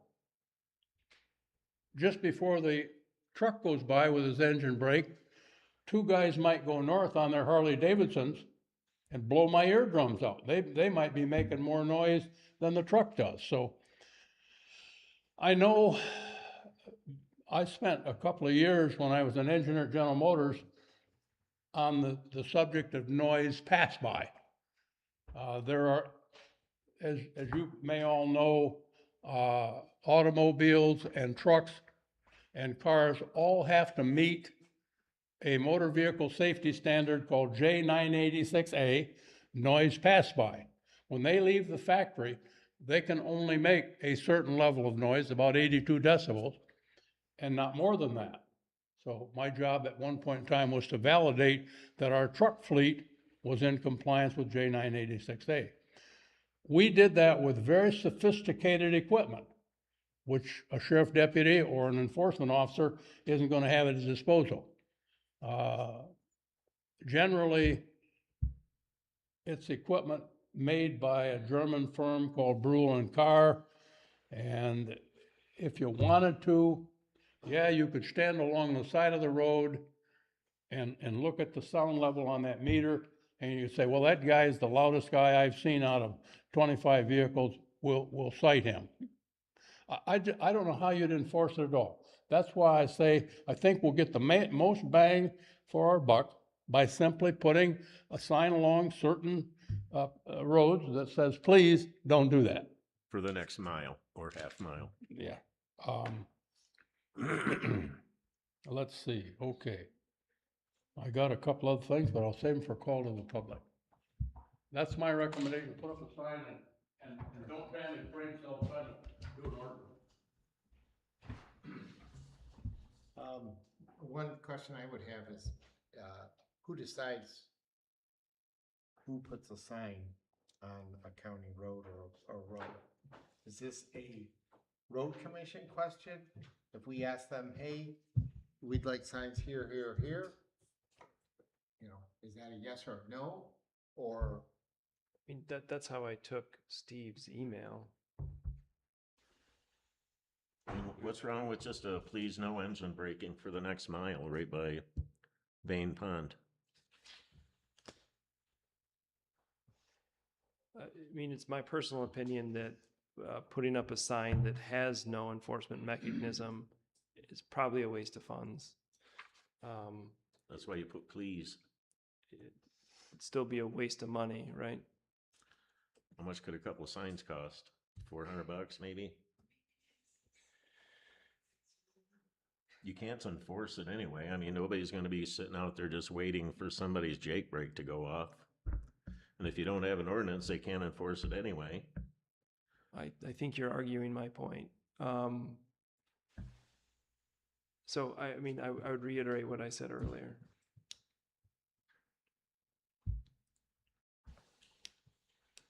Can we figure out what we'd like on a sign and have the road commission get a couple made and throw them in?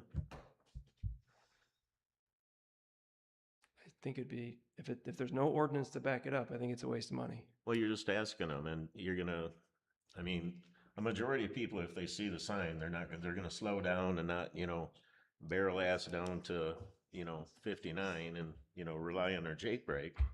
Maybe there's, I mean, we put all kinds of signs up all the time. Kids in the area, slow down. Can't really enforce that either. are the trucks using these brakes? Obviously to slow down, could they, if they anticipated that they have to stop at a light? Yes, they Would don't they- have, if they anticipated that, okay, I know I'm gonna have to slow down up here, it's gonna be downhill, start slowing down. But they don't even slow down at Baines Pond, or whatever the name of the lake is. But, they don't, I mean, they'll run 55 miles an hour all the way to that, new apartment complex down there and just, oh, wah! I mean, they're speeding to start with. Yeah. I mean, everybody's shaking their head yes out here.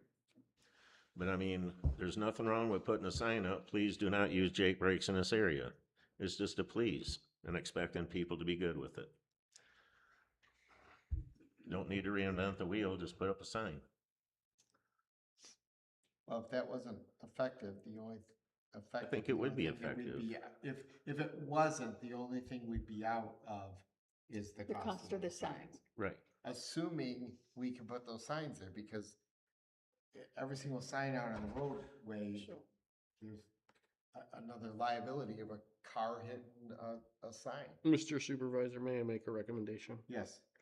I would recommend that we use our ordinance enforcement officer to attempt to contact the owner of the gravel pit, do some research, see if he can identify the trucks and attempt to contact them and ask them in a polite manner to muffle their Jake brakes or compression brakes or whatever we want to call them. And then I would say, if we want to put signs up, or if there's a desire to put signs up, we need to do it like the right way. You know, like with the Livingston County Road Commission buy-in and so on and so forth. Well, let's just see what that costs. It doesn't hurt to see what it costs. What are they gonna, what will the road commission do it, or do we have to do it? What are they gonna charge us to do it? And at least then we know how much the signs are. And in the meantime, hopefully, we would get some results from Yeah. the code enforcement officer. Yeah. I mean, it sounds like one of the challenges we have is that we don't know who the owner of the truck, is it the trucking company that's visiting this site where there's site work going on? Am I understanding this scenario right? It's just a trucking company transporting stuff that's not who's actually on the site doing the work? It's That's more my than just understanding. one. Yes. So there's multiple trucking. There's companies. multiple. There's But this I don't one know if that's there's more. multiple. I can't, from what I've heard, it's not the owner of the pit. The trucks are just coming from the pit.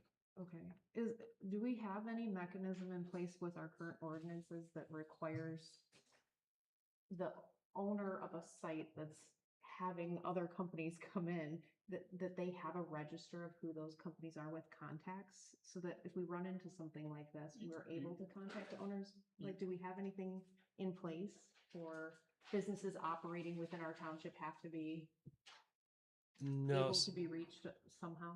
no, I would go back to if they are going to work through to reopen the pit, that takes a lot of different steps, one of which are conditions that can be placed by the township. One of which could be that, well, it could be that you need to tell the truckers coming in and out of your pit not to use their engine brake. I'll second. So if Tom was to go out there, only the extent of what he could do would be to pass to the owners of the pit to communicate with anybody that's hauling material out to please be considerate and not use their.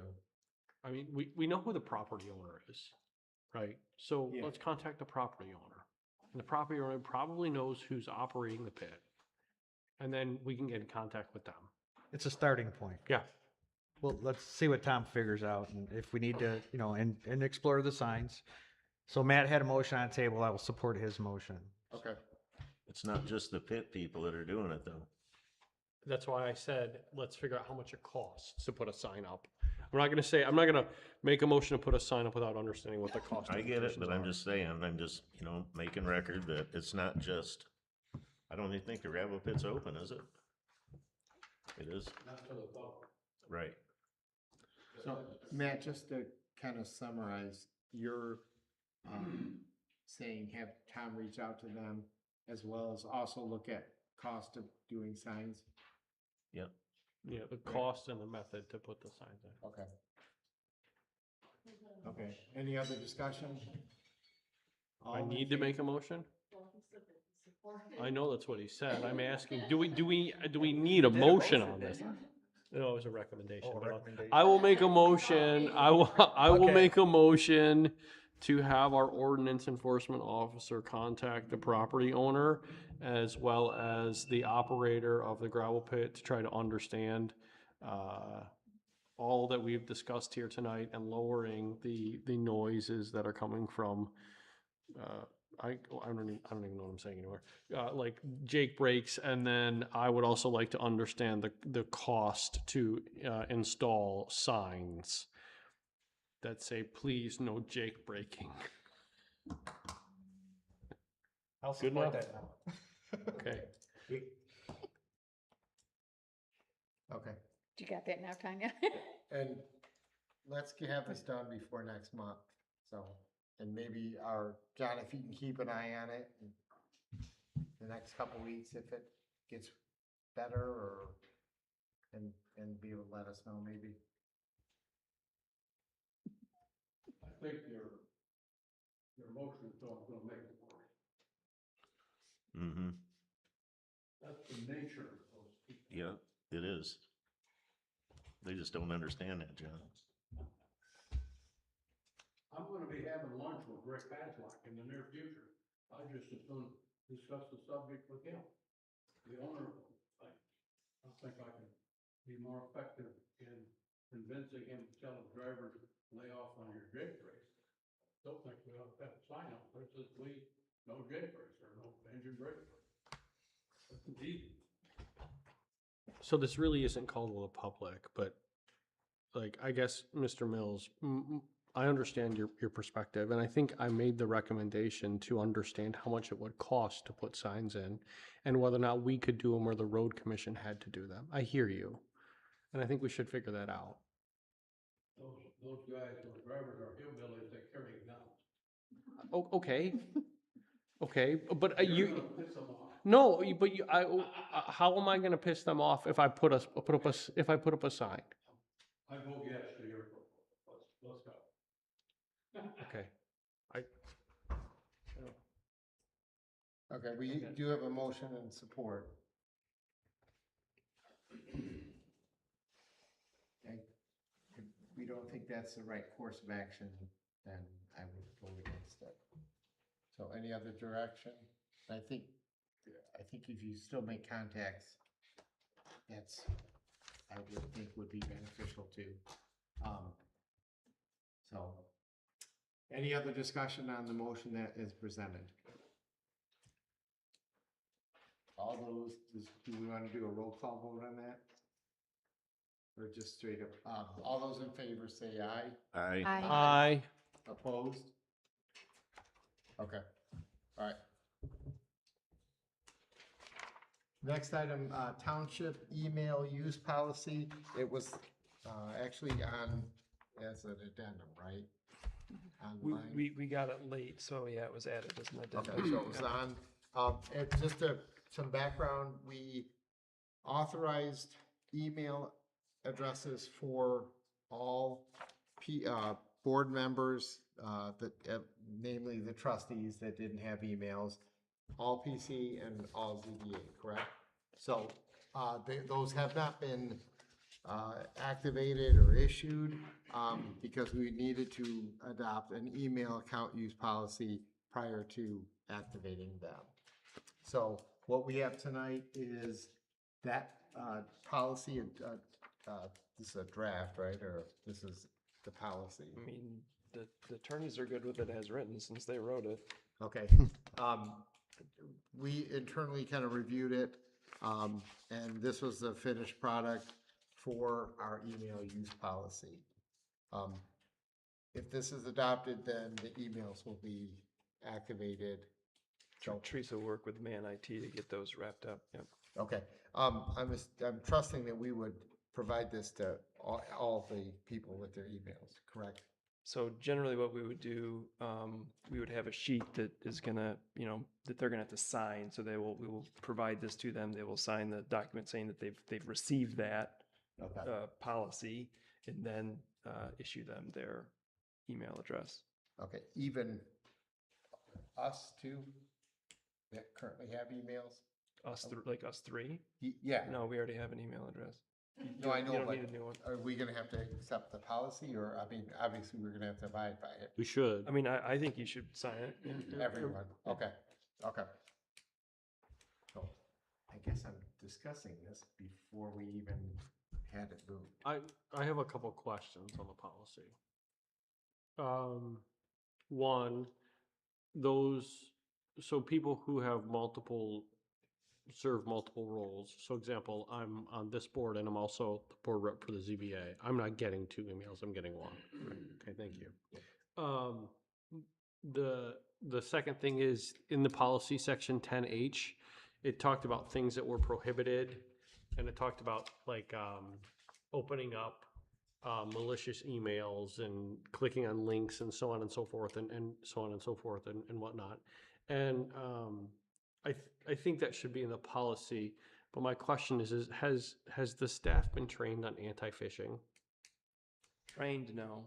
Okay, so we're expecting people to sign a document that they agree to do something, but they don't know how to identify those types of activities, right? Anti-phishing is usually something that takes a couple of iterations to kind of become accustomed to. There's lots of security training that I think people should go through from an information security standpoint before we ask them to like attest that they agree to a policy and stuff. So I just would like to see us add that training in from an information security standpoint, from a phishing standpoint, all those types of things, because I think in reality that's our best defense against a bad actor infiltrating the network and causing due harm.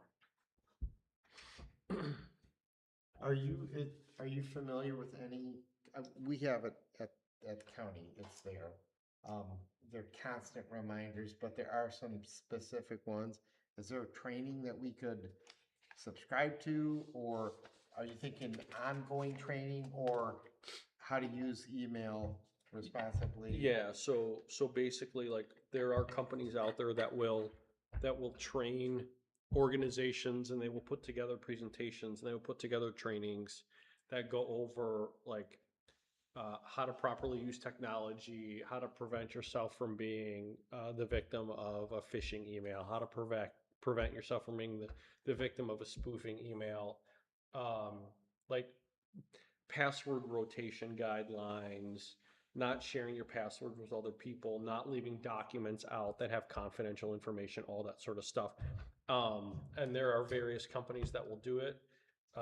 The companies that I work for are more focused on the private enterprise than the public enterprise. And so I think we would want to partner with an organization that focuses on government entities and works with smaller governments to do that type of stuff. I'm sure that our IT provider would have some resources that we could utilize for that. They would be able to recommend groups. Do you envision this being like an in-person training, or this is a thing where it's kind of like you were saying, like every month you get an email to say, hey, you need to read this, and this one's about phishing, the next month is about... I mean, yeah, like I would say 20 years ago it used to be in-person training. Now all the training that I take is right on my laptop. Okay. And they're 20-minute videos or 30-minute videos or whatever the case might be. Then we would almost need something, if it was, you think it's gonna be a one and done thing, or constant? No, like generally speaking, information security training occurs once a, like you re-up it every year. Okay. One, I don't know if we have money budgeted for this. And two, we would probably wanna include this in this policy. For the time being, what I would do is I would maybe consider amending that particular section so that you're not expecting someone to do something without training them. That would be an option, right? Or you could accept the policy as it is, but note that there is an exception to the rule. And if, God forbid, someone is affected by a phish, you really can't hold them accountable to it. I mean, I don't think this is where if they get caught in a phishing scam that it's like, we're going to turn your email account off because you got scammed. I think if it was, there's other things they list in here where it's like one of them was gambling, right? So, correct. So if I'm gambling and they decide to shut it off, okay, well, that makes sense. And that's specifically why I said email section 10H, right? That's the one that I noticed that stuck out to me. Right. I agree with the policy in totality across the board otherwise. Well, could we actually maybe look at that as a separate item to provide email and phishing and Training. all that? I think if you implement this policy, you must. It was on our radar after our audit. It was one of the things that came up. They were asking about our training, and this sort of training isn't something that we've provided historically. So it is on the radar. So it is something that Teresa's been looking into. So okay, maybe we need to bump it to the top of the list. Maybe there's a video out there, a training video that we could just get off YouTube or something as far as, anti-phishing training or whatever. Yeah. Just pass it out. I see them all the time. I think what you'd need to do is partner with an organization that is pulling out the latest and greatest information on it. and if it's training, this organization tracks if people have done the training. Correct. So if there's a 2-minute session and all of us need to go through it. If you haven't, then you get reminders from them. If somebody's not doing the email training and keeping abreast on stuff, then that's a separate issue. Okay. I think, it would be very beneficial. I can't see that being super expensive. I think we should be able to find some free videos out there on YouTube about it. And then just send it to people and acknowledge you watched the video. It could be as simple as that. We'll see what we can find. Let's see, I would think if we had man look at it, I'm sure other people do it. Even governmental agencies.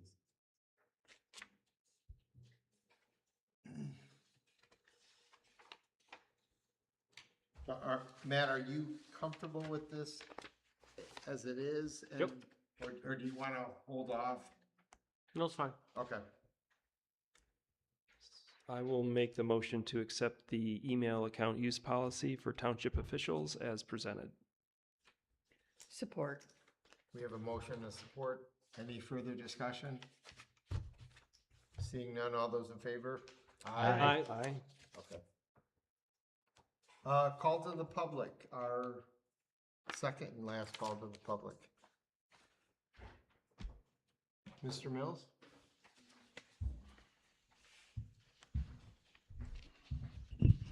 John Mills, 1750 Oak Grove Road.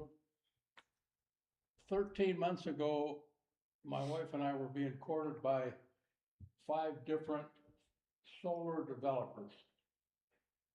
12 months ago, we signed a contract with Navisun and committed one of our farms to a solar farm.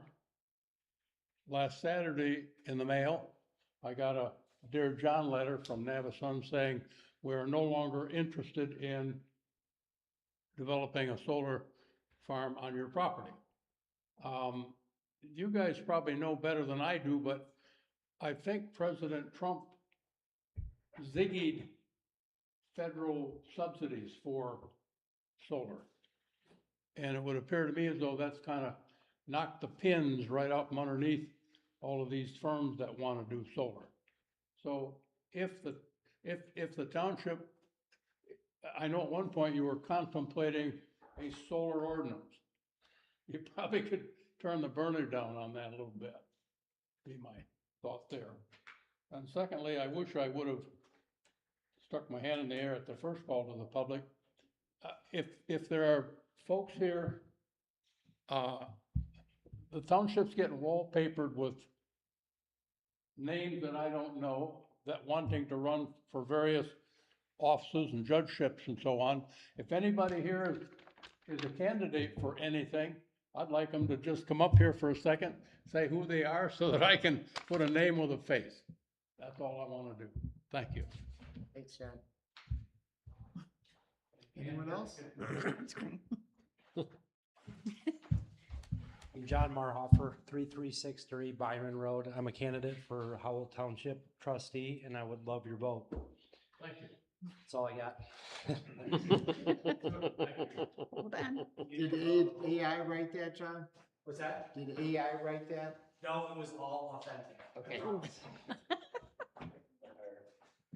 There you go, I will get everybody on it. My name is Laura Wilkerson. I live at 728 East Mar Road, and I'm also running for Howell Township trustee, and I would love to hear everybody's vote as well. You guys can all feel free to stop over at 1750 Oak Grove too. There's some comfortable chairs in there. There's farm tractors. Anyone else that wishes to address the board? You can't go wrong. Jeff? I don't like getting up and talking. Jeff Damask, 3180 Warner Road. What's your name? Jeff Damask? You don't have signs up, I guess. No, I'm not. I'm not running for nothing. He's smart. Just call to the public. The park, I have a couple questions. We've only had 2 little meetings. It took maybe 10 minutes.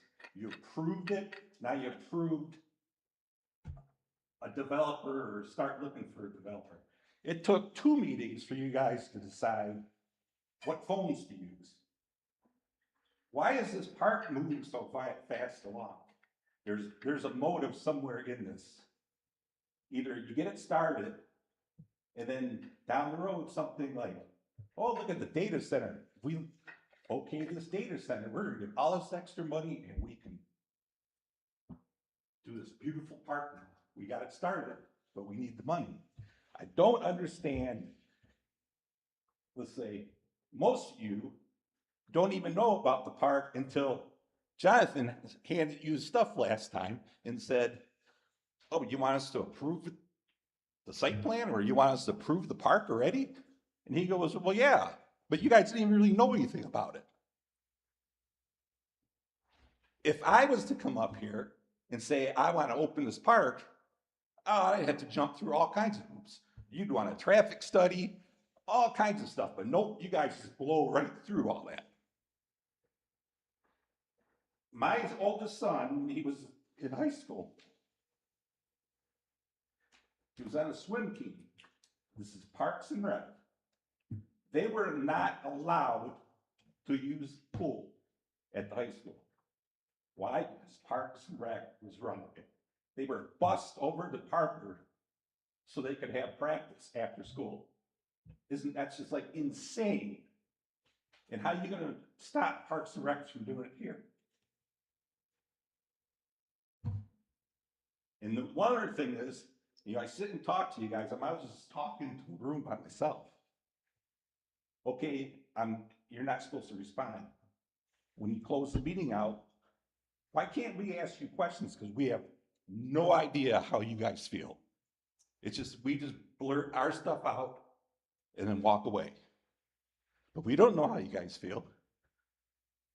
This is just insane. Call the meeting, after the meeting, talk to us. But no one does that. That's all I got to say.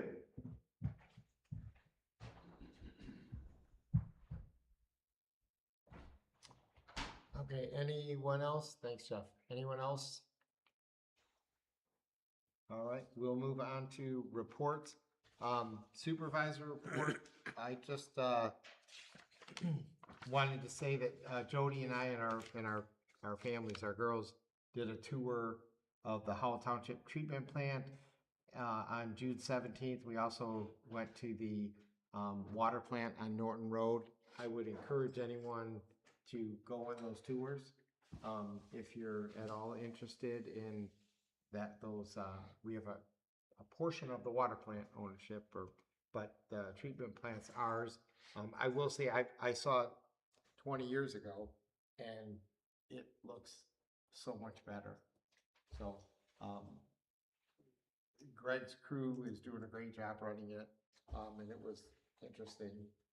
I think the biggest question my daughters had was, where are we going out to eat afterwards? But hopefully they learned something other than where we're going to go eat. But that's it. Treasurer, Jonathan. My report is in there. Okay.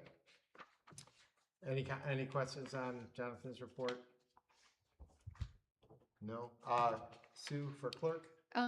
Okay, so this didn't quite make the packet, but we need to get it passed through. We're considering raising the rates for our election workers. You'll find the sheets that I put on the desk, and we would be just about getting up to with the rest of the townships around us so that we can retain our election workers. So that would mean moving our chair, co-chair, receiving board up to $20 per hour, and the election workers $18 an hour. Need a motion?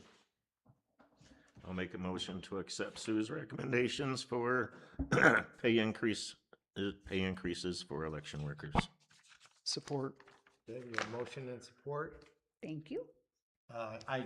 That is a tough job, and to find people that can work those and protect the integrity of the Right, vote and is- keep them. Yes. I think you're conservative on the numbers comparative with wages in the community. So We try. No, I mean, it should be more in my opinion, but we can vote on this now, right? Yes. Okay. Any other discussion? And do we have it budgeted? Yes, I Brent? already talked to Brent. Okay, Yes. so it is budgeted. So all those in favor of adjusting the election worker pays, say aye. Aye. Opposed? Okay, anything else? Nope, that's all I have. Okay, zoning. Grandma, The report is in there. report is in there? Yep, I think that Okay. was all that was in there. Yep. Okay, and any questions on, the zoning, which would be the code enforcement, right? Code enforcement and And- permanent list. I did have a question on one of the, I'm on the wrong screen here, sorry. There's a billboard that's on the code enforcement list. Yep. And it talks about the east side is new. So I'm assuming the west side was existing. I drive by that billboard a lot. It's very close to the road. Do we know if at any point we've verified if that's the setback that it's required to be? And is it in the road commission's right of way? Those were my two. So in looking into that violation, we found documentation that the billboard has been there for quite a while. Okay. So whether it's in the easement, I don't know. It is carved out in several documents showing the billboard, showing its location. That west side of it. Yeah, Okay. and when we talked to the owner, he said that there used to be an east side, but I mean, I couldn't find anything that verified there had been an east side to it previously. There was a lot of growth behind the west side, and it was large enough to indicate that if there was an east side, it hasn't been there for quite a while. Okay. My concern is, I think we're lucky at the moment that we don't have any driveways that are directly east of that, but it could impede vision if there were ever additional driveways added to those airport buildings. It's so close to the road that anybody approaching to turn out would have a difficult time seeing if there was traffic coming.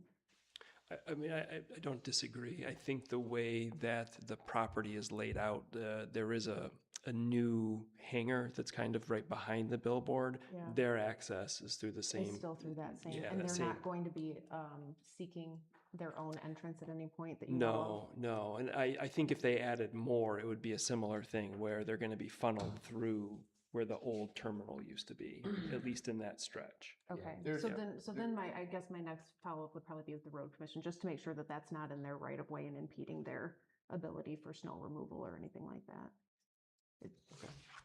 I think there's empty hangar spots there on Grand River, but it would, like Jonathan is saying, they would all use the existing road approaches out there.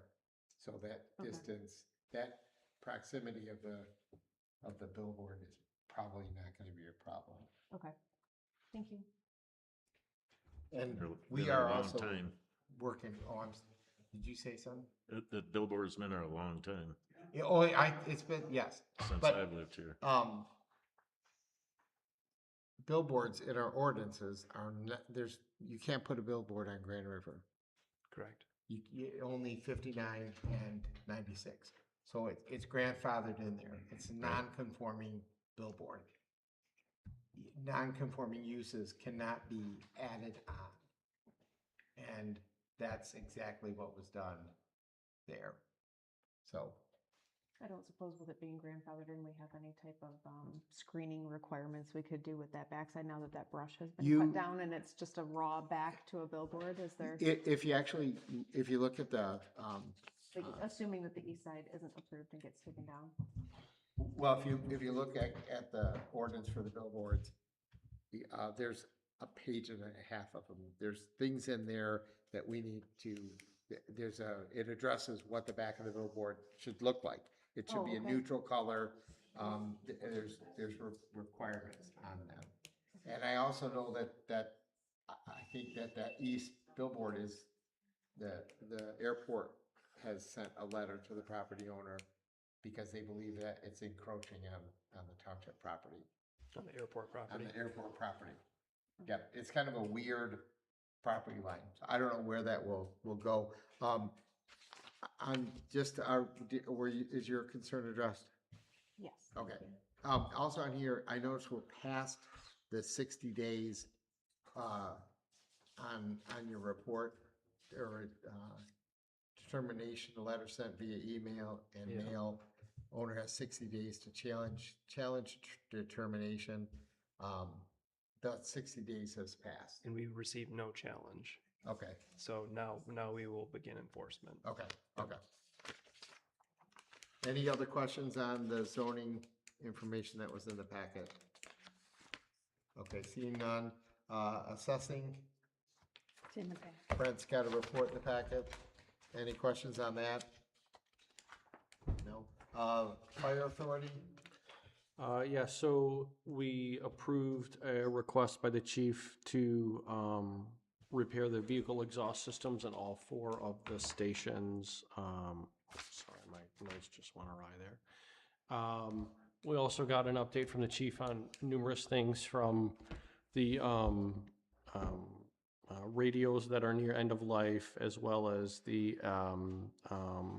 fire apparatus, I won't say scuba, but the breathing apparatuses that they have. So he's looking at various options to replace those, as well as the radios, and just how they're working to get all of their SOPs updated. He also provided an update on the chief interviews that are going on. So the fire chief currently is an interim chief from Brighton, and they're looking at hiring a full-time chief. In addition to that, we had a closed session discussing the labor bargaining agreement.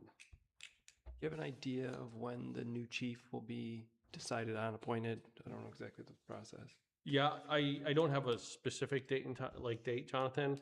I will tell you that when we met last month, which was the 17th of June, they were planning on moving 4 candidates forward. Okay. Right, so then at that 4, then it'll be probably go down to 2 and then determine. And I apologize, this is my ignorance. Does the fire board select the chief, or is it a different body? That is a really good question. Considering that I was sitting in as a alternate, I'm gonna punt back to Rob. They will. They Yeah. appoint, okay. Yep. I mean, they appointed the interim, so yes. Okay. My guess is he'll come back with recommendations to that board, just like you would come back recommendations on various things. And there is a personnel committee, and I'm not sure if they're doing all the vettings with the recommendation, or if the whole board is gonna do that. There's a meeting Wednesday. Wednesday, right. I'll let you know. I'll let you know what the process is gonna be. And thanks for going to the meeting. Yeah. Any questions of Matt on fire authority? MHOG. May 2026, produced 60 million gallons, 11.5% increase over May 2025. The PFAS sampling that was done on the MHOG water system showed no detection of PFAS, which is always good news. And then the cross-country main big project, the water main break is repaired and was paid for by the contractor. All the helical piers were received, and installation is happening over the wetlands of the DNR property. The sanatorium tower's been tied in. New completion date due to the piers and the break fix and all that other stuff is October of this year. So slightly behind the originally planned date, but still on track for the reforecasted date, and everything's on budget. All right. Any questions?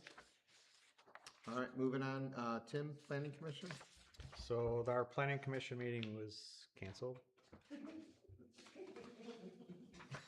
Okay, that's a great report. But I do see this letter in here, so, how did it get here? Because we never saw, I mean.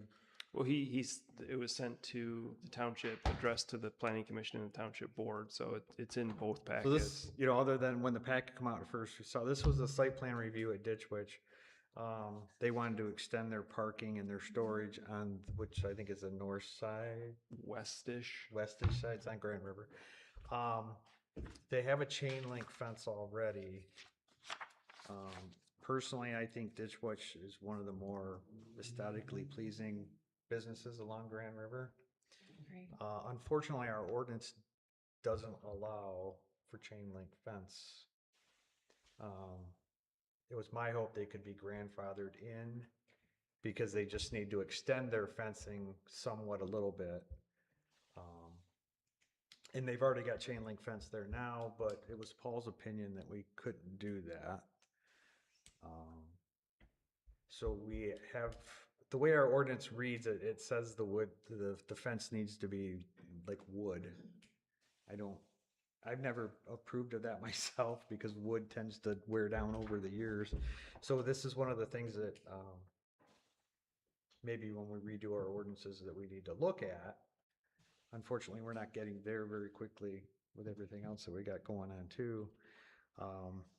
It's a really unfortunate situation for Ditch Witch because it is probably something that I will try to change. I'm not saying it's gonna, but depending on what the rest of the planning commission and this board decides. I would like to grant them an exception, but I don't know if there's any legally way we can do that. Are you aware as a zoning administrator, Jonathan? I mean, I would rely on Paul. When Paul says no, I would rely on that as the answer. I think your best bet is to work through the planning commission process and see if you can do something with the ordinance. You always have to think about the worst case. Here, we're thinking about the best case. Ditch Witch, good building, you know, everything, they always keep everything really nice, but you also have to apply that to somebody who doesn't. So you got to make sure that the rule is Well, we followed the rule. No, I know, but you got to make sure you want to change the But the rule. rule Just make aren't sure always it's good. just make sure it's well thought out. Is what I'm saying. Do they want the fence to make sure that the equipment that's outside isn't stolen? So You that's know, the I point would of the fence for think- them. The point of Right. the fence for us is that outside storage has to be screened. And it specifically says like certain opacity. I mean, there's all these regulations, so you have to screen it from view. Which I agree with you. They keep things up nice at Ditch Witch. It's also an industrial stretch. If this bordered a residential area, I would very strongly say that has to be screened from view.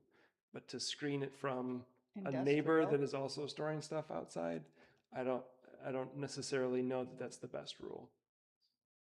How long does it take to turn around something like changing the fence type? Like if we wanted to just. In the In the ordinance. ordinance? Yeah, like if instead of requiring wood, if we allow chain link and vinyl, you know, whatever we Right. decided, how long does that process take? And is it hard to piecemeal just changing fencing? So you do have to be careful if you touch one rule. There's the way the ordinance is written, it can touch a lot of different places. So you do have to be mindful of that. But I mean, would you say it's anything we touch tends to be a couple months? I think that's more about how we operate than the ordinance is written. Would it be beneficial for the applicant to go to the zoning board of appeals and present their case? So I don't know that it's something that can be granted a variance to. It's not a dimensional variance. And it wouldn't be a financial hardship because they have to buy fence either way, right? So there's different things you look at when people ask for a variance, and you know, there's the whole list of standards, and I really don't know that fits for a variance. So does anyone on the board have any objections to me taking this back to the planning commission at our next meeting and discuss? Paul, I'm hoping Paul will be there, if not Brady. And I believe Paul's supposed to be there. And maybe we can speak with him directly and see if there's an avenue forward that we can proceed with, because I'd rather change the ordinance than grant an exception, so. And you know, I do know they're working on the ordinance because I saw the bill this morning, so I know they're working on it. Yeah. We haven't seen anything. March, April? But it could be one of those things where if you guys feel strongly about it, then jump the gun, right? And see if there's a fix for this. You could always make a patch. You could always fix one piece of the ordinance, get it released, and then go back to working on the big stuff. Right. Would you want to allow chain link fencing? So in certain circumstances, I think it would be appropriate. As long as- But the way the ordinance reads, we don't even have that option. See, sometimes the planning commission can have, this is one of the things that we just do now. Landscaping is one of them. They Sure. can vary from the landscaping standard. They're supposed to have a reason, but the applicant can ask for Doesn't things and they can- fencing, because fencing is considered screening in this instance, it's not considered landscaping. Okay. Yeah. Yeah, I would say take it back to the planning commission. Okay. That would be my vote. Okay. Thanks, Tim, for fighting for our residents, because it does kind of make sense. It kind of makes sense in this case. Yes. But I see your point too on that. So, any other planning commission? No. ZBA, there was a meeting for a applicant wanted to exceed the height restriction for the dimensional requirements for detached barn, and it was denied. Was denied. I think that it's good that they explained everything on here. This was a good minutes on here. So, Jim McAvoy does the minutes. who? Jim McAvoy. Oh. Yeah. Okay, that's good to know. So, any questions on that? Has the applicant done anything? So they did apply for a different request. It was the same building with a slight change in things. We reviewed it against the ordinance and also had to deny him for the new thing. height? So he wanted to build a berm around the barn so that when you average it on the three sides, Oh. it would be shorter based on the average. But when you read the ordinance, you're really looking at what is the grade now. Yeah, you're not supposed to be able to bring dirt in to change the height of your building, right? Okay, So okay. Wastewater treatment plant? Basically, he said everything's running good there. We need to start planning for new roofs on the buildings. They're approaching their 20-year, which is the end of their useful life. So we should take into consideration and start putting that in. So in the next 5 years, start working on those. They will be returning $9,000 back to the township. That's what they do. I don't know how to explain that one. Were they at the end of the year, whatever? yeah, they're I mean, over? you I can don't- almost look at it like profit sharing, right? At the end of the year, they Right. look at what they have left. A certain amount goes into their different funds, but then whatever's They left over return to the gets divvied up townships. based on the percentage Right. of, yeah. So, yes. And they took the south clarifier offline now. It was added during all the rainstorm, which they said was a good thing they had it. Lighting and doors are done, and the lagoon trees were removed and is complete. Okay. The roof, that wasn't included in our CIP stuff, right? No, he said we need to start Okay, planning for it. okay. Some of the longer term Right. things. Greg Hey, had a list that he worked with his crew on to come up with. The roofs weren't on there when we submitted to Dawn. With the, okay. Yeah. So some of the longer term items, we should be trying to anticipate those. Okay, so I'm glad to see that working out. HARPA, the report, the notes are in here. Do you go to HARPA? Yep. Anything you want to add that's not on here? Not really, no, nothing. Okay. Any questions to our clerk? Okay, see none. Property committee, it looks like there was something in here on the, So the purchaser did exercise their extension under the agreement, so just making everyone aware of that. okay, is there anything we formally need to do? Or they've requested it? It's in the part of the agreement, they can agreement. do it, they just have to request it, so they requested it. Okay. What does that date, stretch the date out to? Ooh, I don't know. It's a good question. Okay. 2 months from the end of the thing, right? Yeah. Okay. Parks and Rec Committee, I mean, the park plan was the thing we worked on. okay. Yeah. Shiawassee River Committee, I did get the report. I haven't had a chance to go thoroughly through it. I did share it with the Chief Deputy Drain Commissioner. He's looking at it, and the next step is just gonna, he actually encouraged us to have a meeting. I think, Bob, you'll be a part of that, just to kind of sit down, maybe invite somebody from, at least somebody from Eagle to just kind of give us an update on where that is. I wanted to be a little bit more familiar with it, and, you know, what the next steps are. Did you have anything to? Was it 388 pages? Yeah. If anybody wants a copy of it, I can get it emailed to them. Yep. Is this different than the reports we already have? I think it's the fourth 5-year report. Right. Is what it is. But Kurt got us, I mean, Kurt worked with the state and, you know, in getting that information released, but my question is, it was like a year ago or something that they released that. Is this the same one or is it different? I think it's a little bit different. It's different? Okay. And if you guys want, Ken provided a map and a history of it's a drain is what it is. Right. He, if you want, I'll get it to you and maybe we can put it in the next packet if you want. Yeah, I mean, we put stuff on the website too, so if there's information like that report or anything like that, we can put it on the website so everybody has access to it. What's your preference? Put it on the website? Either way.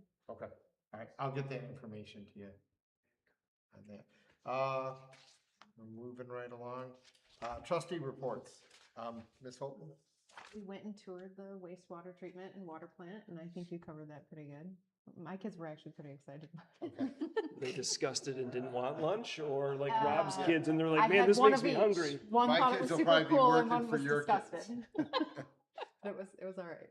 Yeah. I was pleasantly surprised with the condition of the plant. I haven't been there before, so I didn't have anything to compare it to, but I guess I imagined it would be worse, and it's in really great shape. I was very pleasantly surprised. Yeah, I felt like we were in very good hands. Yeah.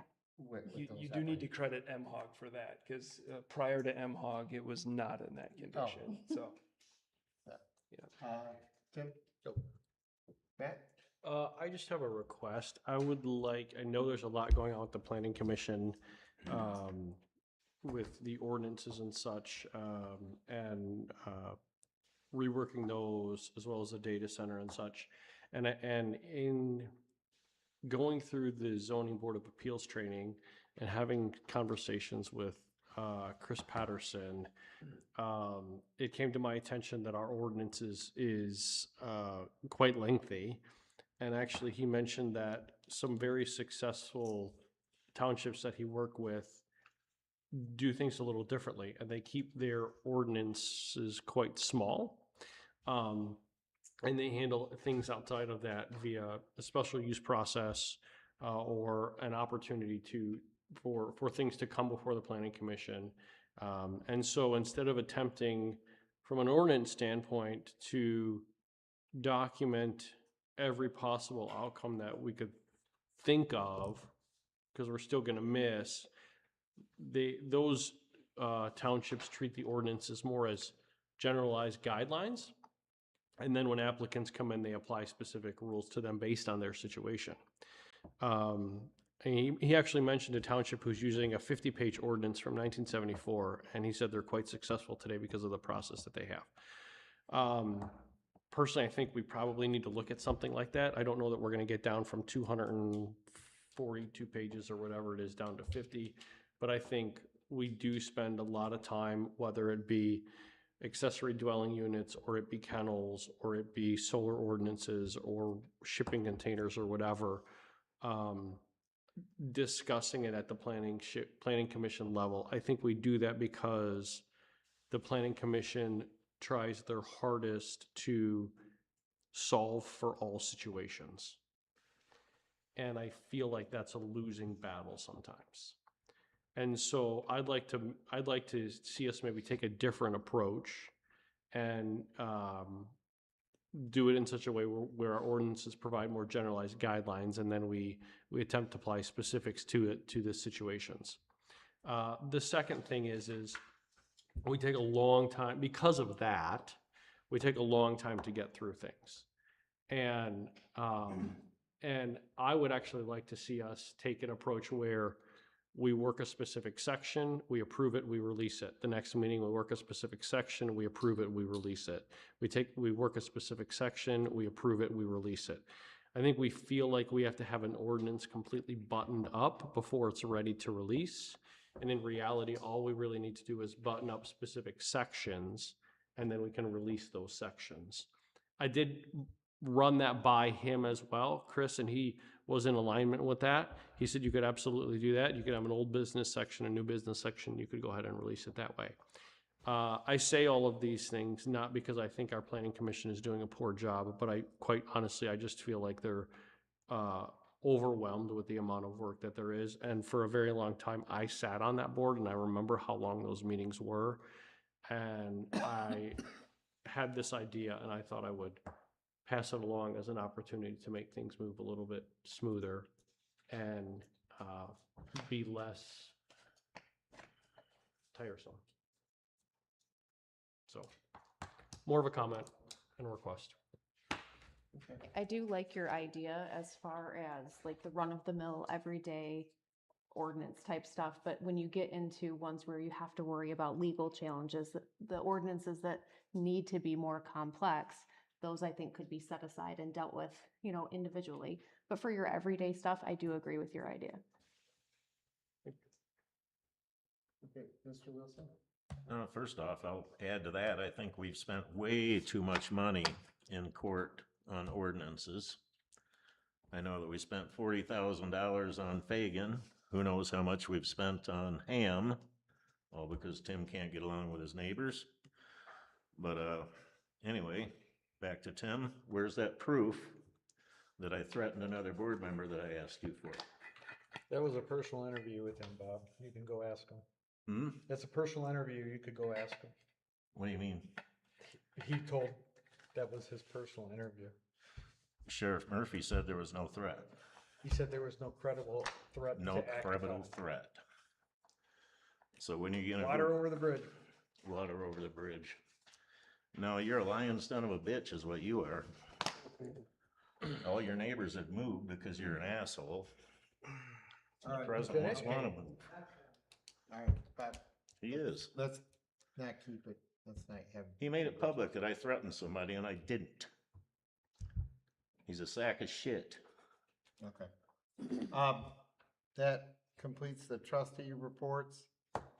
Next item is disbursements, regular and check registers that are in there. Move to accept the disbursements as presented and any normal and customary payments for the month. Support. We have a motion and support. I did have one question. The 2-hour training from Gregory Newman, what was that? That was, he came in here. It was a couple months ago. He's a clerk from Grand Ledge. I think, yeah. Yeah. What We're trying to think, was what it was with that you one and on? Tanya training? No, we did, No, it's whole- we whole- opened it to everybody. it was open to everybody. What was the training? Was it Open Meetings Act? I think that one was. Some Procedures, Roberts, yeah, there's some Roberts yeah. rules stuff that he talked Oh, okay, about. okay. Policies and procedures or Okay. something. All right, that's the only question I have. Anybody else have a question on any of the checks or disbursements? Okay, seeing none, all those in favor? Aye? Aye. Okay. Adjournment, Motion to adjourn. Support. any discussion? You want to keep meeting? All those in favor, aye? Aye. Okay. No, freeze it. 6. Freeze it. Nuts. Just 3.